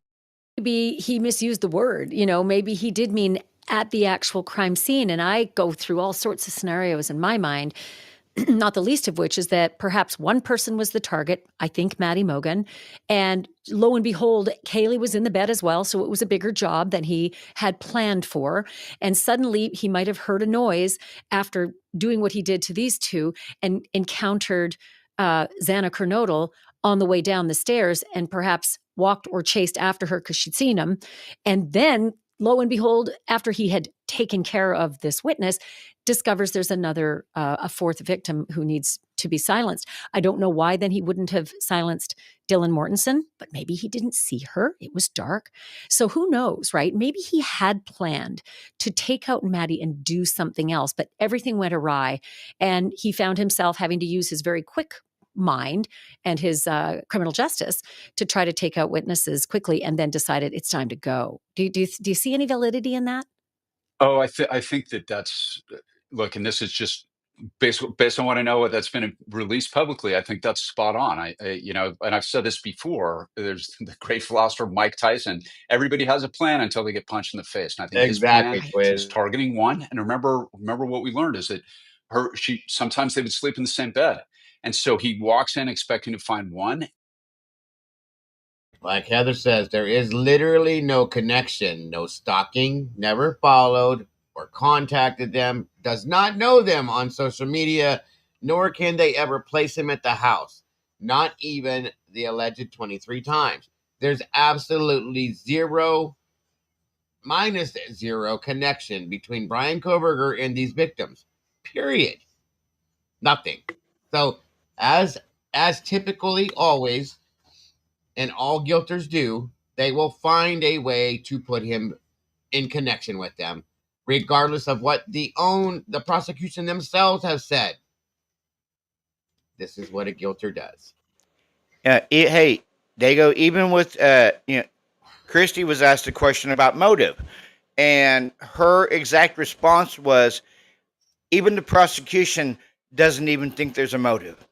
She said, so I can't sit up here and say there's a motive when I don't know and the prosecution doesn't know. And then they were asked about their victim impact statements.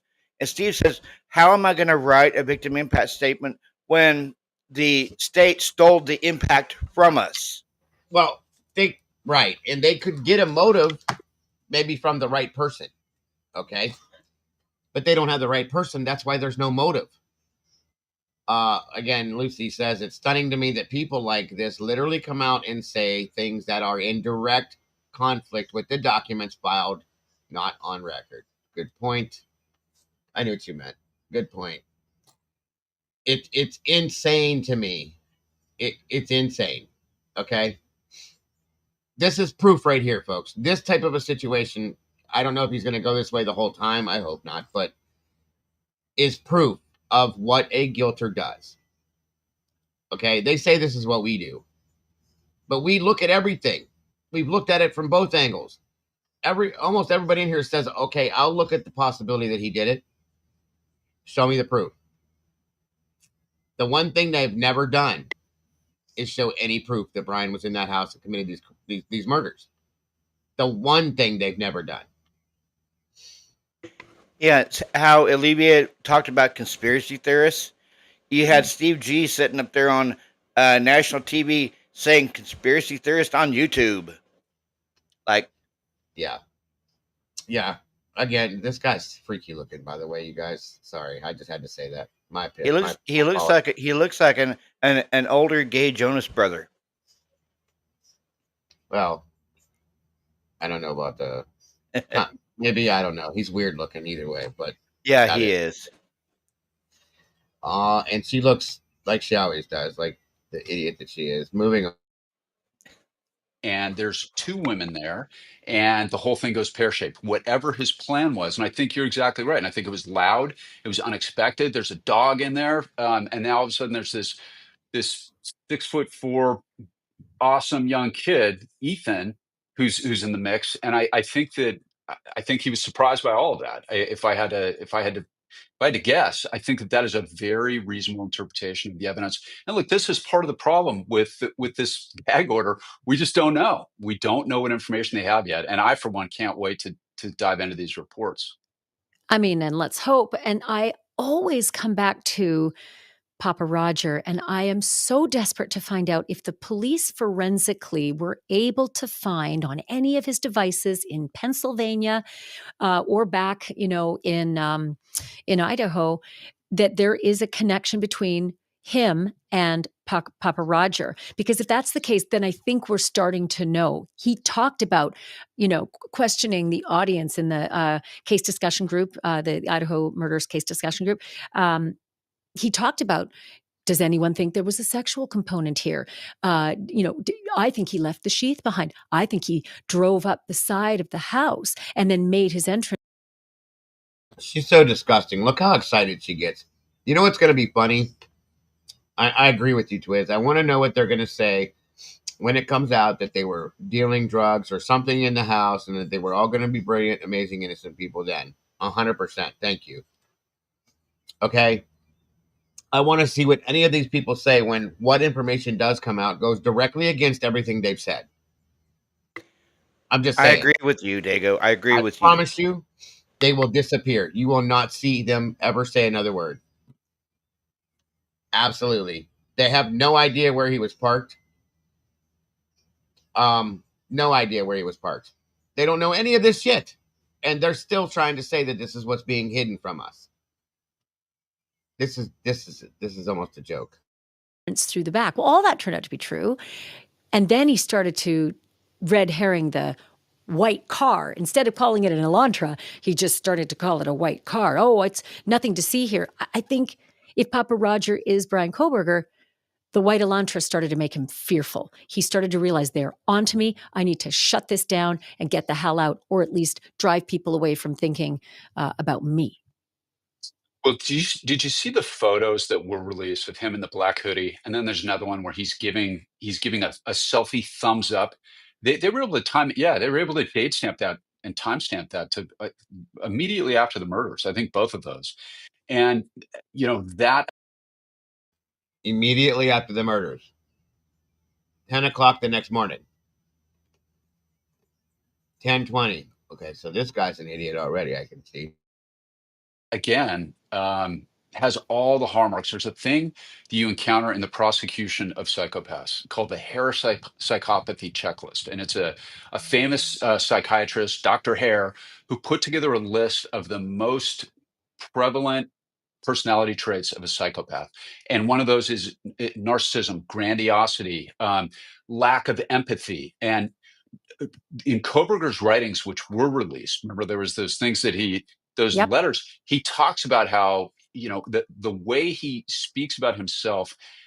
I think that there are forensic psychiatrists and psychologists across the country who are just going, "Yep, that is kind of your classic American psychopath," and it's that fundamental lack of empathy that really separates those guys from the rest of humanity. I And it's agree. Yeah. also important to remember, Ashley, that a lot of us and a lot of your viewers, we look at these guys and we there's this thing called anthropomorphism where we put human traits or human thoughts onto animals, right? It's almost the same thing. We engage in the same thing when it comes to psychopaths because we project our own guilt, our own feelings, our own sense of right and wrong on them. And one of the things that you hear most commonly as a prosecutor doing these cases is people will say, the worst thing I think that could happen is they'd have to sit in a cell and think about what they did for the rest of their life, as opposed to the death penalty. They'd have to think about it. And I really don't think these guys do that.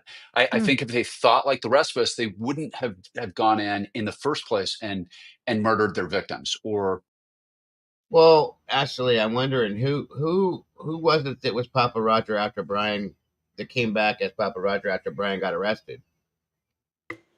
Very good question. Because they don't let him do that from jail. So who was that? I'm curious. Dumbass. So am I. Sexually abused and then murder their victims, and they don't think like the rest of us. And I think it's a very common, it comes from a good place, but people put themselves in that position because if you had a sense of guilt, that's what you or I would do. If we killed somebody, I would beat myself up every single day if I was in a prison cell, and it's all I would think about. But they have this distinct lack of empathy. It's one of the psychological traits that has been recognized forever, and it's one of the unique characteristics of these guys. And It's sad. it's very That's interesting. sad. I mean, that's very upsetting to think. However, I keep coming back to it sucks to be in a cell. It sucks to be 30 years old, facing at least 60 years, I think, if he lives to 90, facing 60 years of the same monotony every single day. You never wear civilian clothes again. I think that in itself is the worst punishment you can set aside, and you have to live with what you did. I don't think Chris Watts lives with what he did every day. I don't think Brian Koberger will, but they will be horrendously mentally traumatized every day when they open their eyes and see where they are. Yeah. I mean, I've never been to a prison in Idaho, but I've been to every state prison in the state of California. As part of my job, we would go and we would do what are called lifer hearings. And a lot of these guys, I hate to say it, but they adjust. They make their friends, they program, they can take classes. I wouldn't be surprised at all if he actually gets his PhD while he's programming. They call it programming. That's going to classes, going to group. He'll get his routine down. He'll have his favorites. He'll have money on his books from his parents. And a lot of them really do. They adjust. Now, again, that's one of those things. For you or me, when we have a life and we've got dynamic friends and people we love, it would be the worst thing ever, right? But for somebody like Brian Koberger, these guys really do tend to adjust. And going to prison. No, this is not Gary Jenkins. This is Matt Murphy. Prison was part of the calculated risk when he went into that house. He thought about it. I'll bet he thought for sure he wouldn't get caught. He thinks he's that smart. But Yeah, I will ask that's you right. this. Would that dynamic be any different were he on death row? I mean, I know the sound death row is like ominous, but would he have just adjusted to that too? And let's be frank. We all know you're on death row for a good 20 years. And maybe after 20 years, we'll have all decided death row isn't appropriate for Americans anymore. Would he have adjusted to that? Would it have been any worse? Well, death row inmates they have different confinement circumstances. Number one, they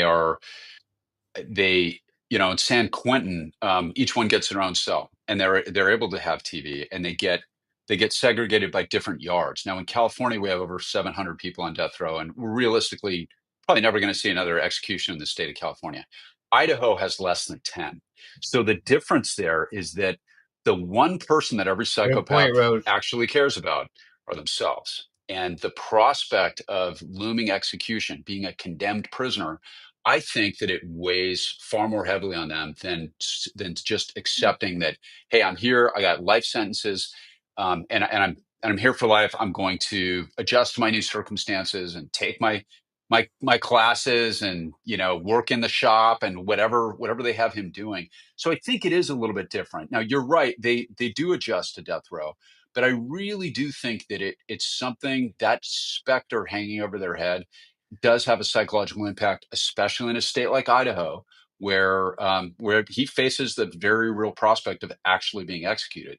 Now you know, the good thing about what the DA did here, and I'm not 100% on board with this decision at all, but the good thing is there really is a exhaustive appellate process on death penalty cases. And my Rodney Alcala case, I tried the third trial on that case. So that family had to go through it 3 separate times, and it destroyed the mother. Dating game killer for those who don't Yeah, the dating recognize game killer. Rodney That's Alcala. right. He had 2 convictions and 2 death sentences reversed by the appellate courts in California. And I'm not taking issue with the reasons why they did it, but these cases do get the highest level of appellate scrutiny, as they should, because you're talking about Good the point, ultimate penalty. Heather.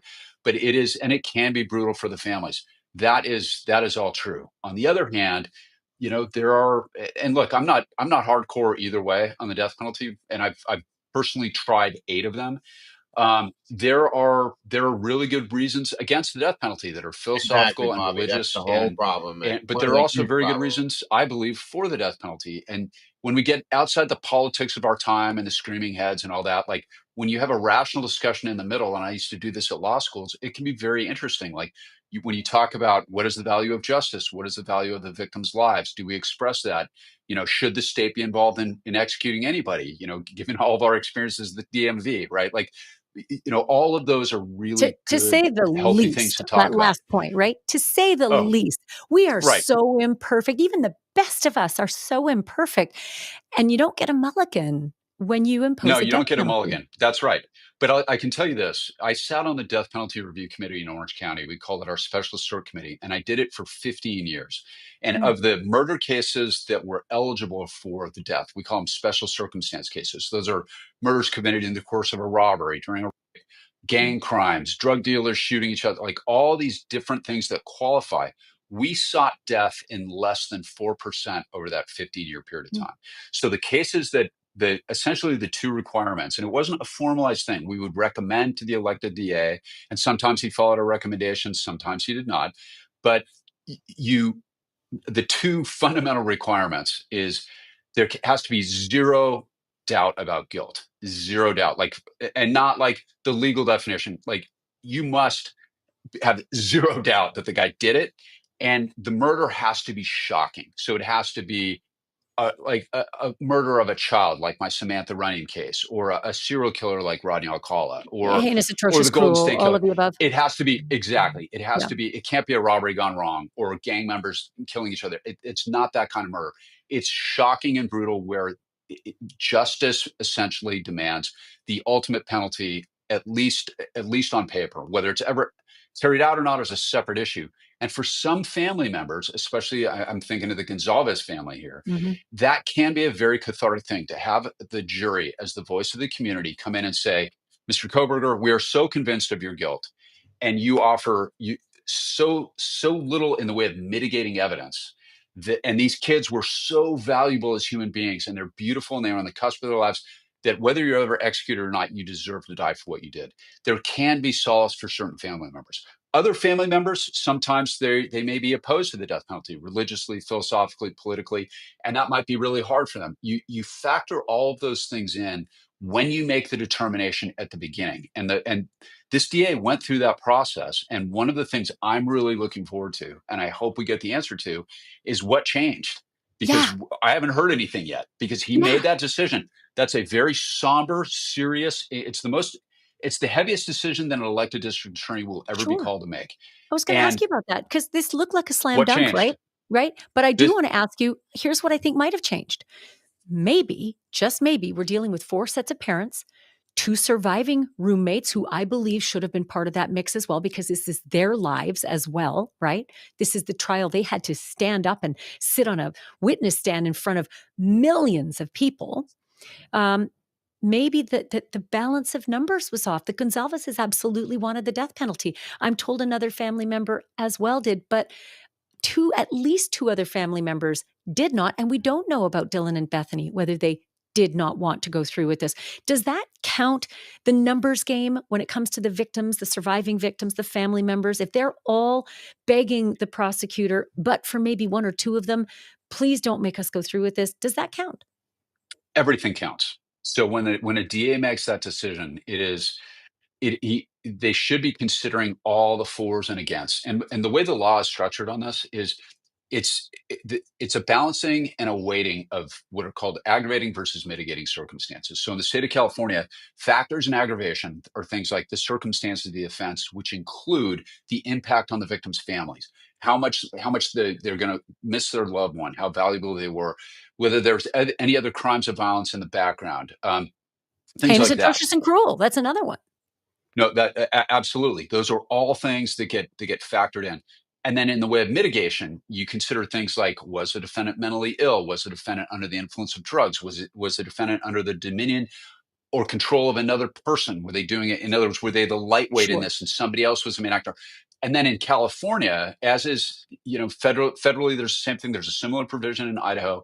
In California, it's called K-factor evidence, where it's essentially a catch-all. It's any other piece of evidence lawfully admitted that the jury considers to be mitigating or ameliorating. Can I tell you, Matt? And then their job is to That's assign a everywhere. weight. And if and Literally, the in my standard career, is every state has that last catch-all. You have the nice That's big right. long list of mitigators, and then you have the last one, which is anything else, folks, which could be, That's right. oh, And my Cub Scout leader when I was 6 wants to talk.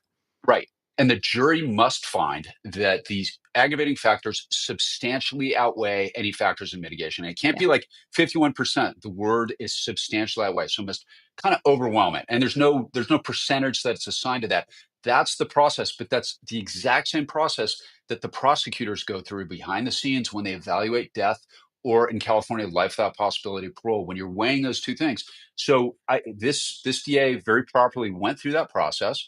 I thought it was the right call given the brutality of this case. And I can tell you our committee would have seen this as a death case all day long, because also Brian Koberger, we've heard that he, allegations that he's somewhere on the autism spectrum. There's, whether he Exactly, Bobby. He's saying that this guy's wrong. This guy is some kind of a well-respected prosecutor. I'm sorry, but I don't get it. He said he's wrong. This well-known fact that the elected DAs routinely file for death penalty as a bargaining tool for a plea deal for life instead of death penalty. That's a very huge fact. Thank you, Bobby. I know he's obsessed with Rodney Acola. Yes. Yeah. Big time. Big time. This dude's a joke. Is or isn't, and whether that's a factor in mitigation, he's very high functioning. He's getting his PhD. We saw how alert he was in court when he took the plea. And look, a lot of these it's battles of the experts, and they can be tough cases. In fact, they're all tough cases. But I want to know what changed, because the defendants all want to plead guilty. They all want LWOP. That's their win. And it's known as a bifurcated trial. So first you have the guilt phase, then the same jury hears evidence regarding penalty. And that's the process. And it's heavy and it's involved, but when you make the call, I don't know. I think you Matt, go through it.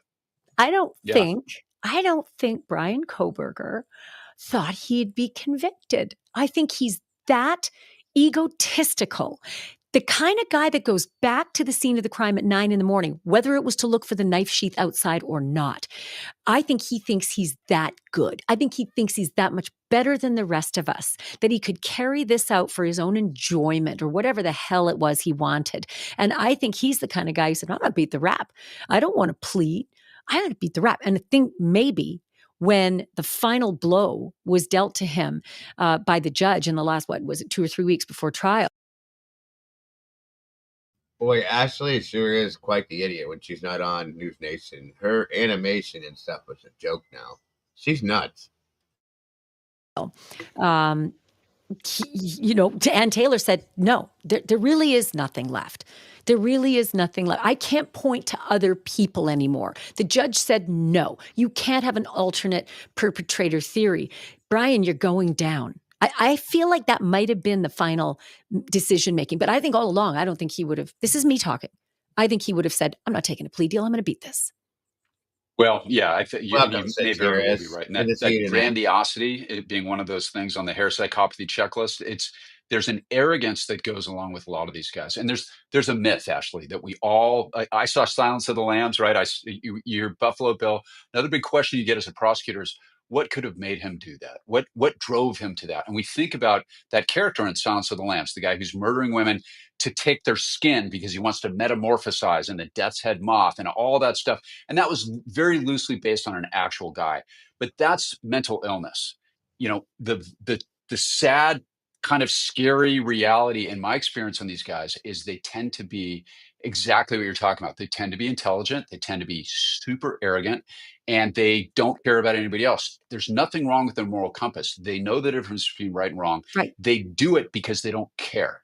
So, but that said, with this evidence, more than that, Matt, I believe it's the ultimate in selfishness. They don't care, and their desire to be satiated for whatever whim is going on supersedes everything else. It supersedes morals, it supersedes risk, it supersedes all these other things. Oh yeah, no, and look, I'll share a story with you if I can. There is, and I'm working on book number 2 right now, which is focusing on serial killers that I encountered in my career.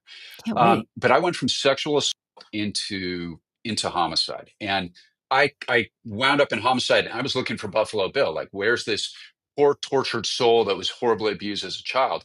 And what I kept encountering in homicide were the same guys that I'd just been prosecuting in sexual assault. They were the serial killers, and the personality is so similar. They were the break into the house and put the knife to the throat guy that woman after woman after woman. And those guys had jobs, and they had wives and girlfriends, believe it or not, and they had families that cared about them. And like Rodney Alcala, the dating game killer, he's a perfect example of that. This guy grew up, he went to a really good Catholic prep school in East LA, Cantwell High School. We used to play them in sports with my high school. And he had a mother who loved him. He grew up in a clean home. He had a brother who went to West Point, went to Vietnam, came back a war hero, like an officer in Vietnam. Very, very successful family. He had a Mensa level IQ. And this guy had every advantage in life, graduated from UCLA Film School and probably murdered 100 people. And was not abused by anybody. And since we had to try the case 3 times, there were 3 separate investigations looking for mitigation. And some of the best defense attorneys in California defended that guy, and they couldn't find a thing. So there's that aspect of it. And when it comes to Brian Koberger, you see this guy at the age of 28, he's driving across country in those videos that we have seen that were released with his dad, and he had a functional relationship with parents that had a nuclear household, like his parents, I believe, right? They're still together. And he went and visited him. He's driving across country with his dad. I didn't do a cross country trip with my dad at 28. He also has great relationships with his professors, and he was engaged. The students, the one student I interviewed, did I lose you? Uh-oh. Nope, I got you. There you go. Okay, Can you hear me? Yeah. Yep. The one student that I interviewed said that he was great. He was a great partner to be on a project with because he worked so diligently and so hard, and he was great at answering questions and great at communication. So he had a good relationship with men, not so great with women. Yeah, well, I mean, that's exactly what I'm talking about here. A lot of these guys are socially functional human beings, and it goes against that myth that they're all these loners driving a creepy van on a hill.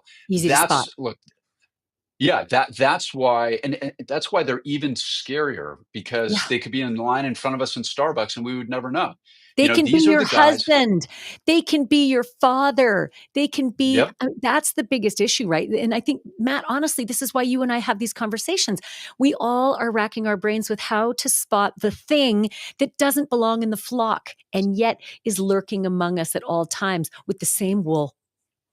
Yeah, that's right. And that's what makes these guys even scarier than, I mean, they're kind of the quintessential intraspecies predator. That's what they are. And another thing is, if you do a deep dive into the research on this and you really get into the history, there was they were talking about, remember there's an ancient Procrustes, I think his name was. He was it was a Greek mythological figure. This is going back 3,500 years with the ancient Greeks that were writing about the guy who would kill travelers and rob them and then cut their feet off or stretch them out to make them fit the beds. So even the ancient Greeks were Exactly, aware of these guys. There's references in ancient Rome. And then if you get into the more modern era, there are specific serial killers that are noted in the literature from the 1600s in Germany. There's a book called Psychopathia Sexualis written by a guy named Dr. von Krafft-Ebing in 1886 when he published it. So he was a contemporary of Sigmund Freud. He put serial killers on a relational spectrum of paraphilias, sexual paraphilias. He called them sadistic lust murders. You talk about a loaded term, right? Sadistic lust murders. And this guy, I thought also this is a product of modern American life. I thought that this is something to do with our modern society. Turns out his entire book, where he lists a bunch of them, including Jack the Ripper, that he talks about. And remember, Jack the Ripper was never caught. And I think it's because of exactly what you're talking about. It's that ability that guy walked out into the streets of Whitechapel, London, and immediately blended in. And that's why they never caught him, precisely because he wasn't the creepy guy hanging out in the shadows. He put his top hat on and walked out with a cane after butchering those people and blended in instantly. That's why they're so hard to catch. That's why DNA evidence is so important. And that's why in the modern era, I think that, the FBI estimates that at any given time, there are between 25 and 50 active serial killers working in the United States. And today, there's between 25 and 50. And there might be years between kills, or they might be super prolific. And I think that one of the things that we hear a lot is, why were there so many of them in the 70s? And it's a really interesting question. But I think the answer to that is we're catching a lot more of them now after their first rodeo, so to speak. Not to sound glib, but that is, well, I get you. We're getting them with that first, and there really is that blurred line between the serial who sometimes will murder, and I did a bunch of those, versus the ones that actually get off on the killing itself. But it's such a fine line, and it's amorphous. It's a gray area. Sometimes they'll test the murder and they'll do one, but we tend to catch these guys after their first couple of rapes, and they get lengthy prison sentences. But they and it's don't something for become everybody. legendary because they don't That's right. become what they might have become when crime fighting wasn't quite as good. That's exactly right. And also with the CODIS system, that can't be understated. When every state finally went online, like I had a guy, Jason Balcom, he was that guy. He was a very prolific serial rapist who murdered a woman for fun in broad daylight, pregnant 22-year-old, beautiful Mormon woman, newlywed. And all she wanted to do is be a mom, murdered her next to a baby bassinet. Her husband Good night, came Michelle. home and Thanks so found her much for there. joining us. Hope to But see you tomorrow. we were unable to, and then he moved to Michigan, where he committed a series of rapes there, was serving 50 years in Michigan for the rapes. Michigan finally went online, and we got a DNA hit to that murder. So that's the way a lot of those work. And he was 18 years old, actually. He was raping everybody in Santa Ana and Orange County and Costa Mesa. And then he got caught within 12 months, and he raped multiple people. So that I think is why we're seeing less of these guys, is because we're getting them after that first couple of weeks, as opposed to letting them blossom and evolve into what they want to become. Let me ask you something about Brian Koberger that listen, there's so much that, in the last 2.5 years, we've been compiling that I keep forgetting things, and something came back to me a while ago where I thought, hold it. This detail from back then, does it make more sense with what we know now? When he was arrested, the minute they slapped the cuffs on him, the first thing out of his mouth was, "Have you arrested anyone else?" And I thought, I wonder what Matt's going to think about that now, given this admission, given everything we've been through, that the first thing out of his mouth was maybe plant the seed that there's somebody else out there because he's crafted a plan for getting caught. He may, remember, this is a PhD student in criminology, right? So this is a guy who has thought this through, and that's something that very well might have been a planned thing. He very well might have wondered if there were any other suspects that they'd arrested. He might have wanted to know if he was where he was, if they were looking at a bunch of people and arresting him. It's really difficult to know. But I can tell you the vast majority, and certainly not all, the Hillside Strangler, Angelo Bono, he was active with his cousin doing those. And sometimes these guys will team up. I had another one in Orange County where I, I had the case for a very short period of time, but it was two serial killers working together, murdering sex workers. And one of them had his court monitor bracelet on his ankle, like his ankle monitor. And so it was the easiest case to look, and and they were disposing of the bodies in dumpsters. And then we got their cell phone records. So sometimes they will team up, but there does not appear to be any evidence that Brian Koberger acted with anybody else on it. So I think we should guard against speculation on that. And another thing that you pointed out, I am all for. And look, I love the true crime world. The people that I've met in it have been awesome. Like the people at CrimeCon, I love those crowds, and the people that are educating themselves in this area. I think it's a wonderful thing because they're learning about the great work behind the scenes of the crime lab and these dedicated detectives. And there's so much to learn. And I also love the attention to the legal system and the way people learn about things like bifurcated trials. All of that benefits us. However, there is a dark side, and that is some of these online sleuths. And in this case, there's a bunch of people that got together and decided that one of these professors at this school did it. And imagine you're a totally innocent person, or like those four guys that the judge said there's no evidence here. And one of these poor women, her ex-boyfriend got the spotlight by the online sleuths. And people have There to was one in remember particular. Let's be clear about this. There was one person in particular who went after that professor and named her as the killer, said she was having a sexual relationship with, I think, one of the girls on the third floor. I mean, just went absolutely off her rocker. Right. And was sued successfully, but continued, as I understand it, to propagate these lies against this poor professor. And I think then had a following who jumped on board with it. It was the first example of the horrendousness of how some people treated the Idaho murders. Well, I'll tell you, and this is more, I guess, more of a personal comment between you and me, but I don't mind saying it. Like, as a DA, with all the death threats that you get, I had no social media for years, absolutely no social media. And that now that I'm out and I'm in private practice and I'm doing the media stuff, I'd heard of online trolls before. I really did not appreciate how vicious people can be online until I sort of entered the world. It is unbelievable. I saw an interview where Joe Rogan said, "Never read the comments," and boy, oh boy, was he right. And they even, that group that you were talking about, they started calling themselves pro burgers. They like gave themselves a cute little nickname, pro burgers. Look, he's not alleged to have committed this murder anymore. He came into court, he admitted it. The cell phone information was overwhelming, guys. No, you dumbass. The guilters gave everybody that name. It wasn't themselves. This guy was a assistant district attorney, is an attorney, and he has handled a lot of cases, guys. Just saying. That DNA, and we heard all this stuff about, well, it's transitory and it's circumstantial. I tried 53 murders when I was in the homicide unit. I'm telling you, the evidence against Brian Koberger was absolutely overwhelming from the very beginning. Are you high? Is this guy high? What is overwhelming? Oh, now she looks high. Look at that freeze, guys. I bet you could never do that again. Look at her face. I'm wondering if he's high, Dago. I'm wondering. No, Contessa, he's real. I looked it all up. He's real. He's insane. There's no overwhelming evidence against Brian Koberger. He's saying this because that's what she wants him to say. That's all there is to it, period. Circumstantial. From the very beginning, circumstantial evidence. Yeah, that's all it is. There's zero evidence, basically. So yeah. Try again, Matt. I don't know what Ashley promised you, but it's not worth it for this. Saying everyone online is vicious. Yeah, just as much as you guys are. So this is crazy. He was going to go down regardless of what he thought.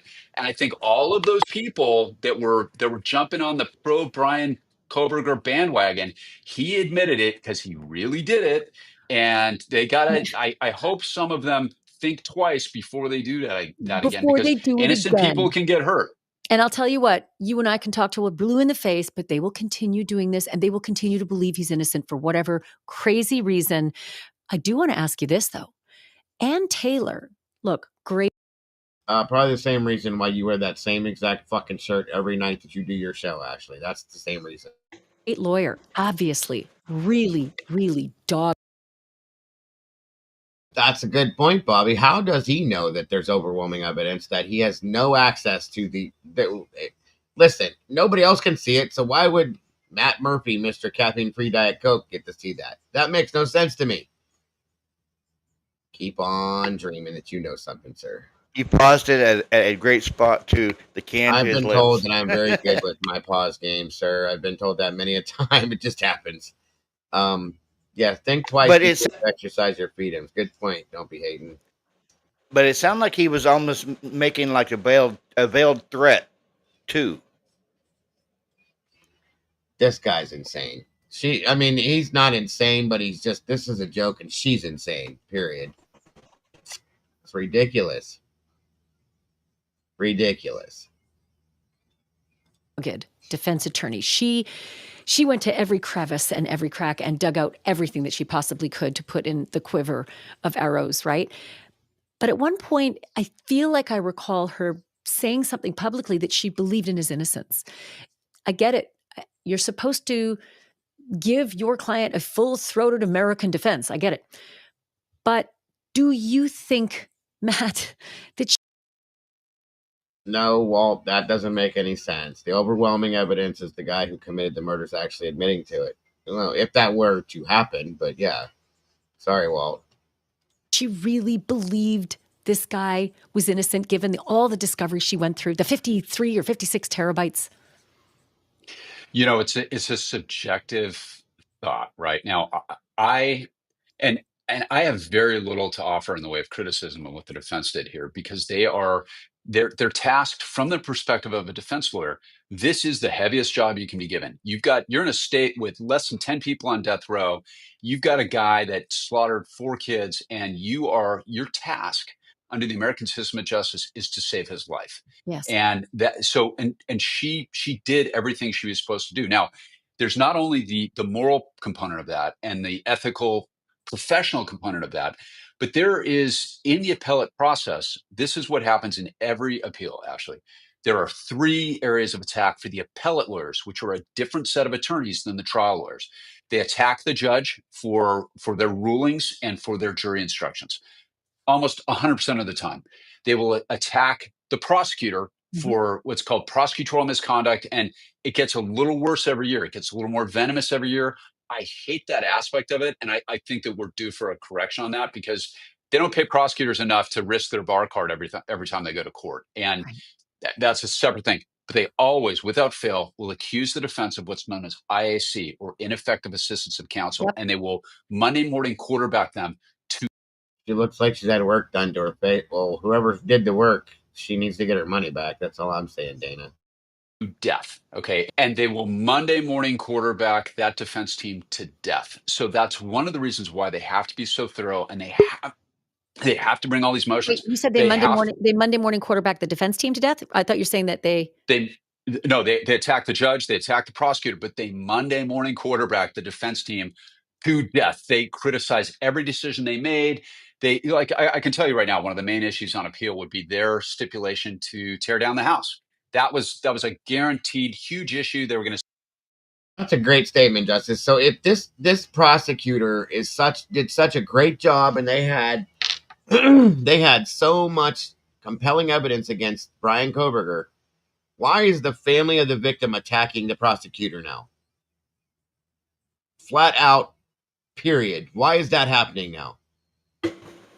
Because it's bullshit. Even they know the prosecution is a joke in this case, okay?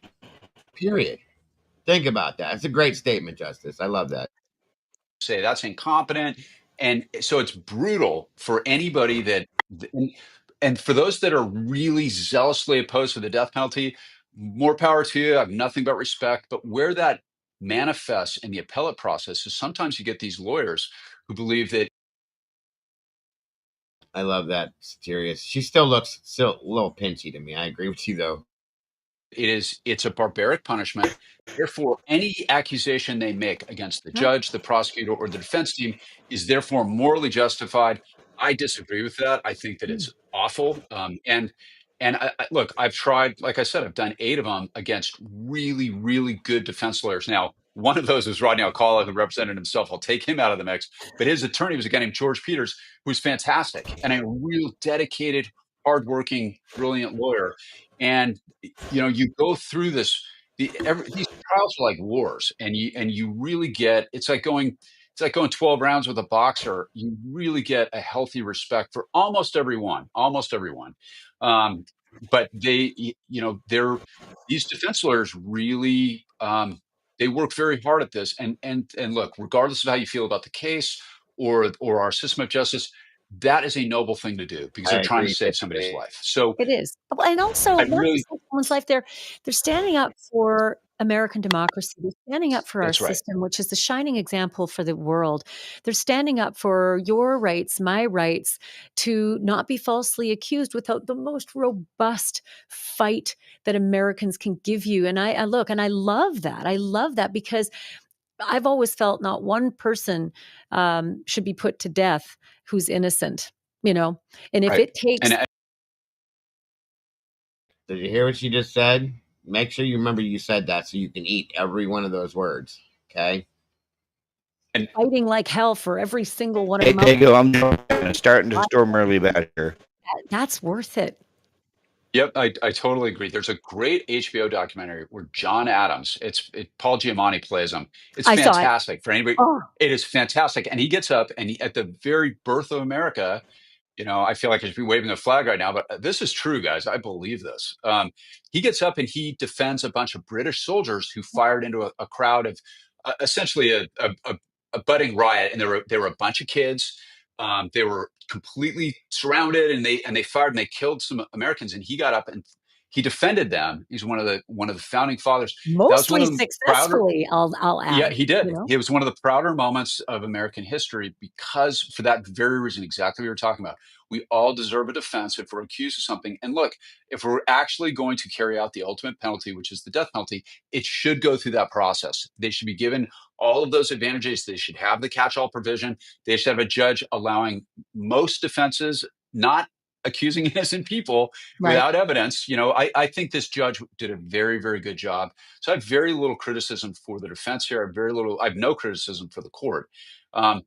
I do take issue with some of the things that the DA did in this. As I've said, I think that I would love to hear what changed behind the scenes. I would love to hear what the change of circumstances was, and some of the language that he used in that plea, I did not like. I didn't like how he said. I didn't like his use of the word when he was talking about sexual assault. That I didn't like the language he used in there because I thought it was very ambiguous. Component. And yeah, the component, I didn't like that word because that seems to imply motive. And I'd like to think he wasn't saying that. I'd like to think that he was referring to evidence at the scene that there's no sexual assault. But he didn't say that. He said there's no component. And then he said there was no sexual assault. And component to me means no porn searches, no evidence at all. I mean, another rumor we heard is that Koberger was obsessed with Ted Bundy. I don't know if that's true. If it is true, though, Ted Bundy viciously, brutally sexually every one of his victims. As again, the FBI did a study on this where a healthy majority of serial killers sexually violated their victims. This is a recognized thing that many of them that simply kill, even then they're motivated by sexual components. So again, maybe he knows something that we don't. He knows a lot that I don't because I haven't seen the reports. But I hope that was just a poor choice of words, and he was describing the scene. Otherwise, I take issue with that. I have one other question for you that I think you specifically, with your background, could at least lend some guidance or expertise, or at least a hypothesis on. When we read the probable cause affidavit long ago, The one bizarre piece of evidence that they listed was I think it was like a latent shoe print of blood, tiny, outside of Dylan Mortenson's room. And now, given what we know, right, the killer, Brian Koberger, came in through the back. He went upstairs. He killed the first two victims, Maddie and Kaylee, upstairs, then came down and encountered Xana somewhere between that staircase and obviously her room where she was killed. I don't understand how there could be just one very small, tiny shoe print of blood and not a river of evidence all the way from the third floor down the second floor, around the corner to Xana and Ethan where they were sleeping, and then back out again past Dylan's room a second time and out the kitchen door. Do you think they just left all that out? And they only gave us one tiny piece of evidence in the probable cause affidavit to satisfy what they needed? Or does it mean it was almost bloodless everywhere but those two bedrooms? Well, I think that, look, it's a great observation because I've been to stabbing murder scenes where with multiple victims before, and it looks like helter skelter. The cause of death is known as exsanguination, which means you bleed to death. And when you're talking about a Marine Corps K-bar knife, that is a vicious stabbing instrument. And you're right, the vast majority of time, especially in a struggle, the killer will step in blood. However, it could be that they left that out of the warrant. Shoe print impressions are it's a fascinating subset of forensic science. That I had a case with a guy once who murdered two victims with a knife inside. It was his ex boyfriend and an ex boyfriend's lover. Um, uh, the defendant's name was Vincent Wei Choi Chung, and he was wearing socks when he snuck into the house. And so we had footprints all over, but they were socked footprints. So we had no Ridgedale detail like fingerprints.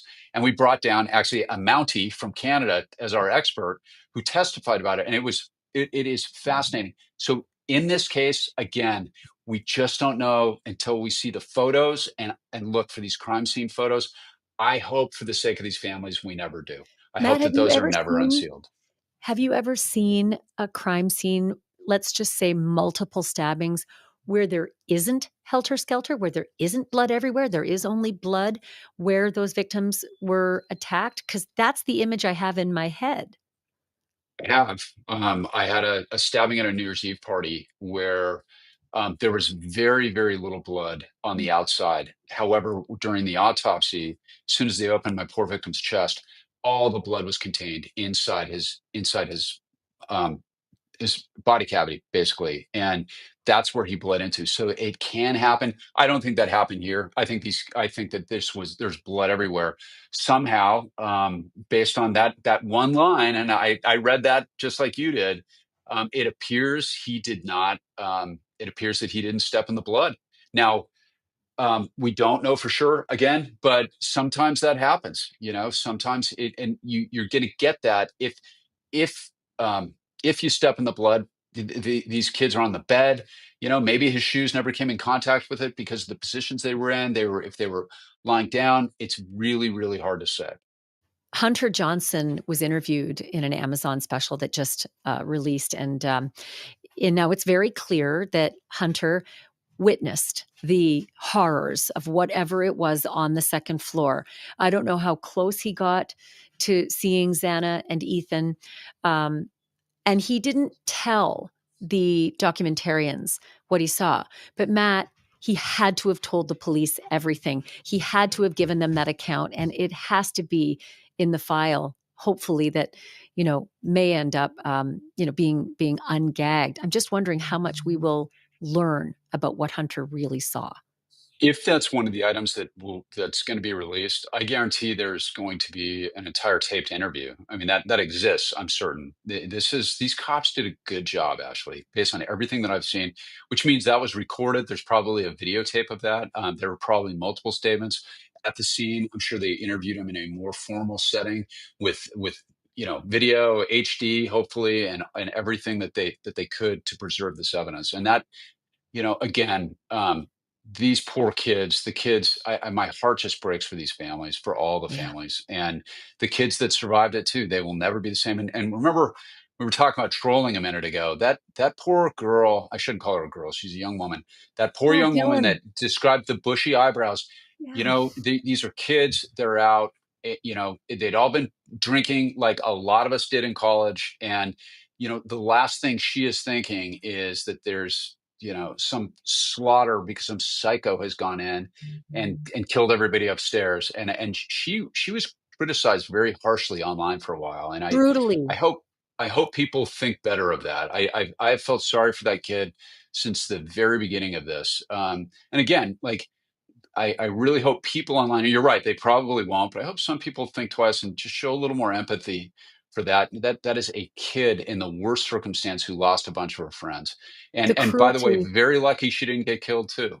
Right? So And she probably lives with survivor's guilt every day, as does Bethany, who is sleeping downstairs. But the cruelty that the internet leveled upon this poor young woman, and I say kid too, because I've got kids this age and they're kids, they're yeah, just kids and they're coming into their adulthood. And you're right. The last thing on your mind would be that there's a maniacal killer tearing apart your friends.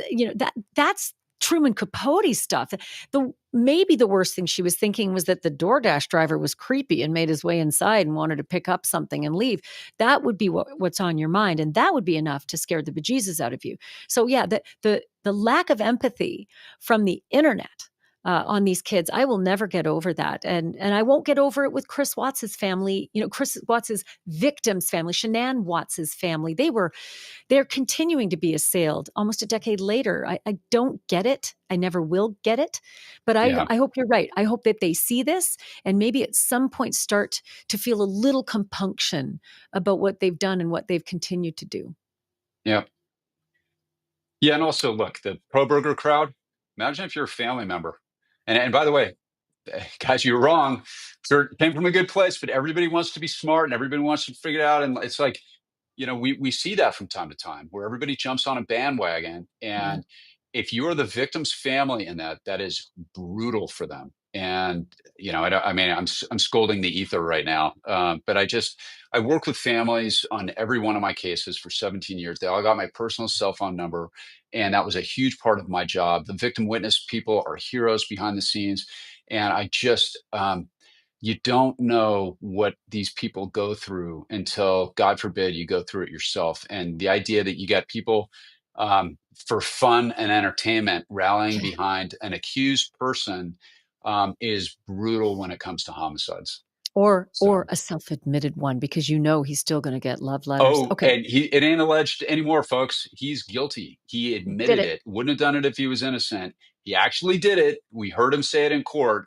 Evidence was overwhelming in the first place. And now we'll move on to the victim impact statements that I think will be soul crushing for these family members, but hopefully there'll be some measure of catharsis. I don't think we're ever going to see the answers that we want, like what was the actual motivation, what was the order. I don't know if Toberger will ever reveal that, and they didn't do it in what's called the factual basis for the plea. I agree, It's very Bobby. legalese. It's just the bare bones. That's another criticism. Sorry that I got of the DA here. I think that he should have gotten more detail out of Brian Koberger in exchange for that plea to at least give the family some answers. Well, he did say, Bill Thompson did say that he would sit down with the families after the sentencing and fill them in on other things that they had. I don't know if that meant I'll go over the gag order with you first before I lift it. I don't know what he meant by that, but Yeah. But I did want to ask you what you think the prosecution also signed away. For instance, we heard rumors that Brian Koberger's family is going to give a big interview, and that Brian himself will give an interview. The family will benefit. They'll be given money.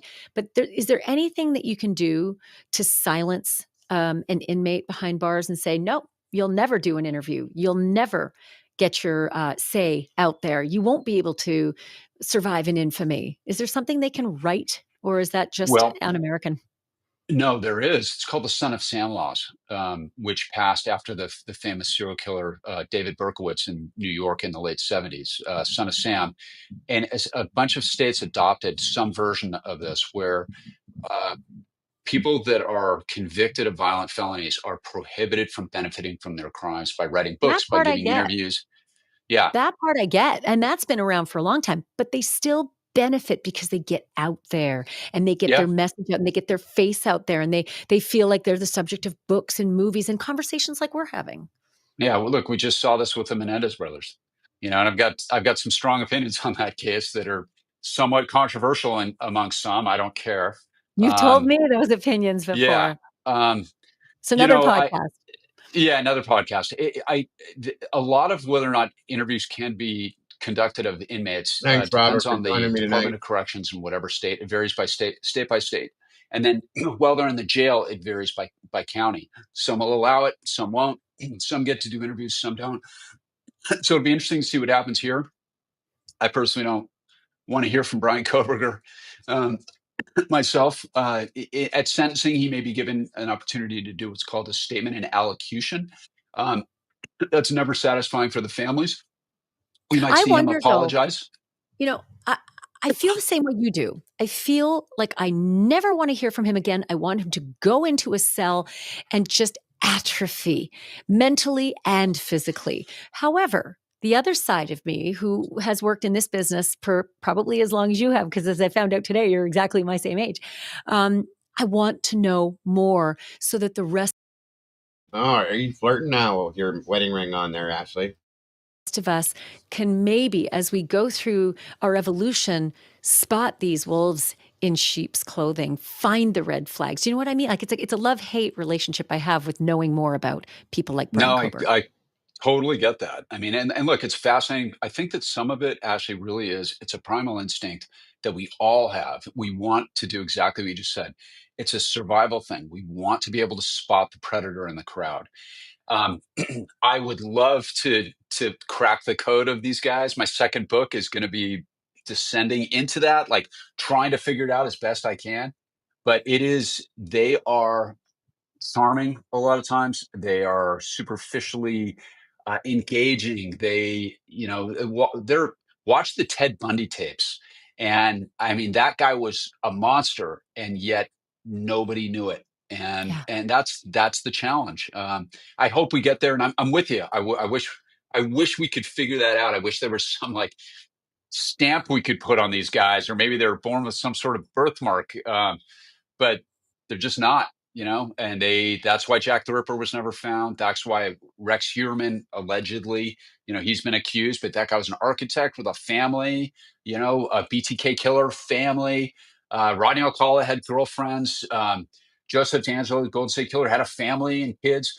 They're He really, was a I'm with you cop. there. It's Joseph D'Angelo was a fascinating. cop, Yeah, that's right. How That's the right. He hell was are a you ever police officer. supposed to spot them if there's one amongst us is a Yep. cop? Okay, so I have one last question for you. And I don't know if it's a question or just an observation, but I've witnessed a lot of victims' impact statements, and they are gut-wrenching, as you said. I don't know how many convicted murderers are if affected in any way by the victim's family members' pain and grief in court. I almost wonder if it's more effective to have a statement read by someone else, meaning family members don't even show up. And a statement is almost one line that says, I actually don't care about you. And that's it. Like that to Yeah. me would hurt Brian Koberger more than anything. I don't care about you. I think you're right in the sense that the best thing or the worst thing for him, the best thing for everybody else would be if he's forgotten about, but I don't think he ever will be. And I think that the real value of that when the family comes in is they're able to say it. The defendant is compelled to sit there and he's got to listen. And whether he cares or not, they at least get to express it.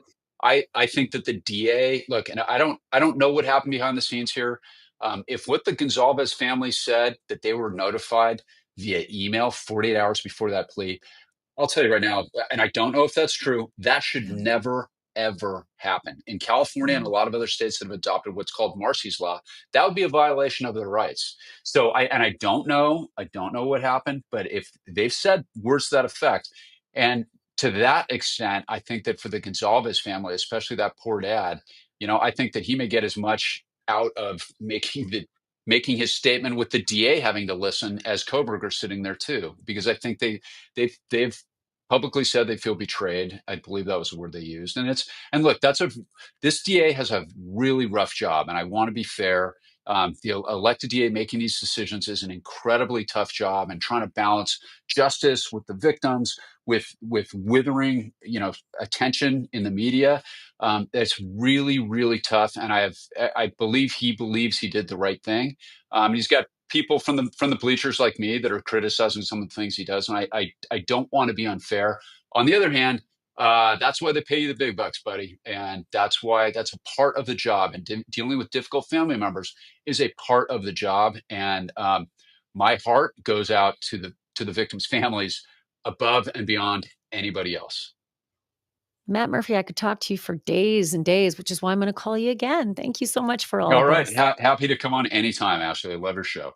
My great thanks to Matt Murphy. I love having conversations with him. I do so on my Banfield show on News Nation and at CrimeCon. Every chance I get, I try to pick Matt Murphy's brain. And I'll tell you what, I had like so many other questions for him, but the conversation was longer than I expected. And I really mean it when I'm going to call him back. And maybe when the sentencing happens and we do find out what we're going to learn, I will have Matt back and we can parse what we didn't know. Methinks that was ridiculous and it was false advertising. That is not at all what I expected to come out of that. So that was ridiculous, folks. Once again, I should not be surprised. I should have known better. So my apologies for even my apologies. That's all I can say. Quite interesting. The stupidity and the ridiculousness that's out here. Unbelievable. Absolutely unbelievable. Well, folks, I had in here an hour longer than I wanted to keep you here.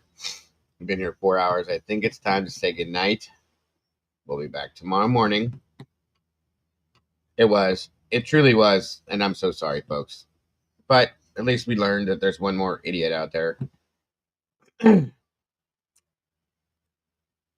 Why do you hire him? Good point there. Listen, I read the title and said, hey, I'm curious. It was new to me. I was curious. Yeah, that one, me thinks that was a bad idea. But hey, it's always good to hear some stupidity every now and again. That's all. Sorry, Dana. You guys are awesome. As always, I appreciate you so very much. Thank you for stopping by. Robert and Krista, thank you for joining me on panel tonight to express your views, feelings, opinions. Very much appreciated. They're fired. That's it. I hope you guys have an amazing rest of your night. As always, folks, don't forget to love yourselves and love each other. Please, please, please don't change a thing. You guys are the beautiful people. Much love, everyone. Good night. God bless. And I will see you very soon. Bye-bye, y'all.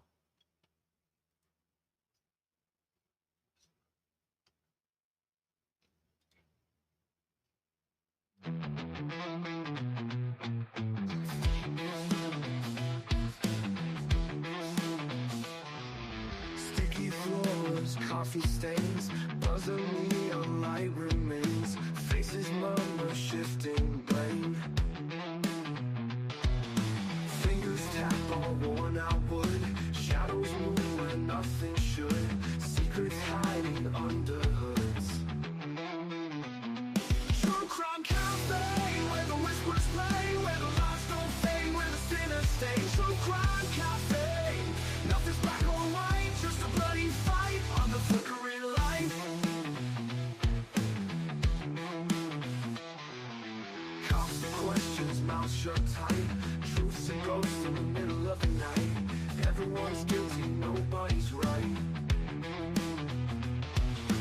Shattered glass on the floor like stars. A world of bruises and broken scars. Justice choking in a smoky bar.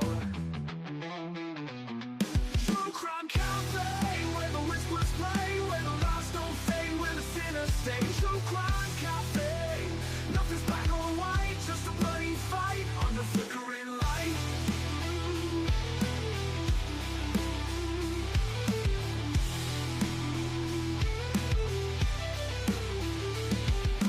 Cops and questions, mouths shut tight.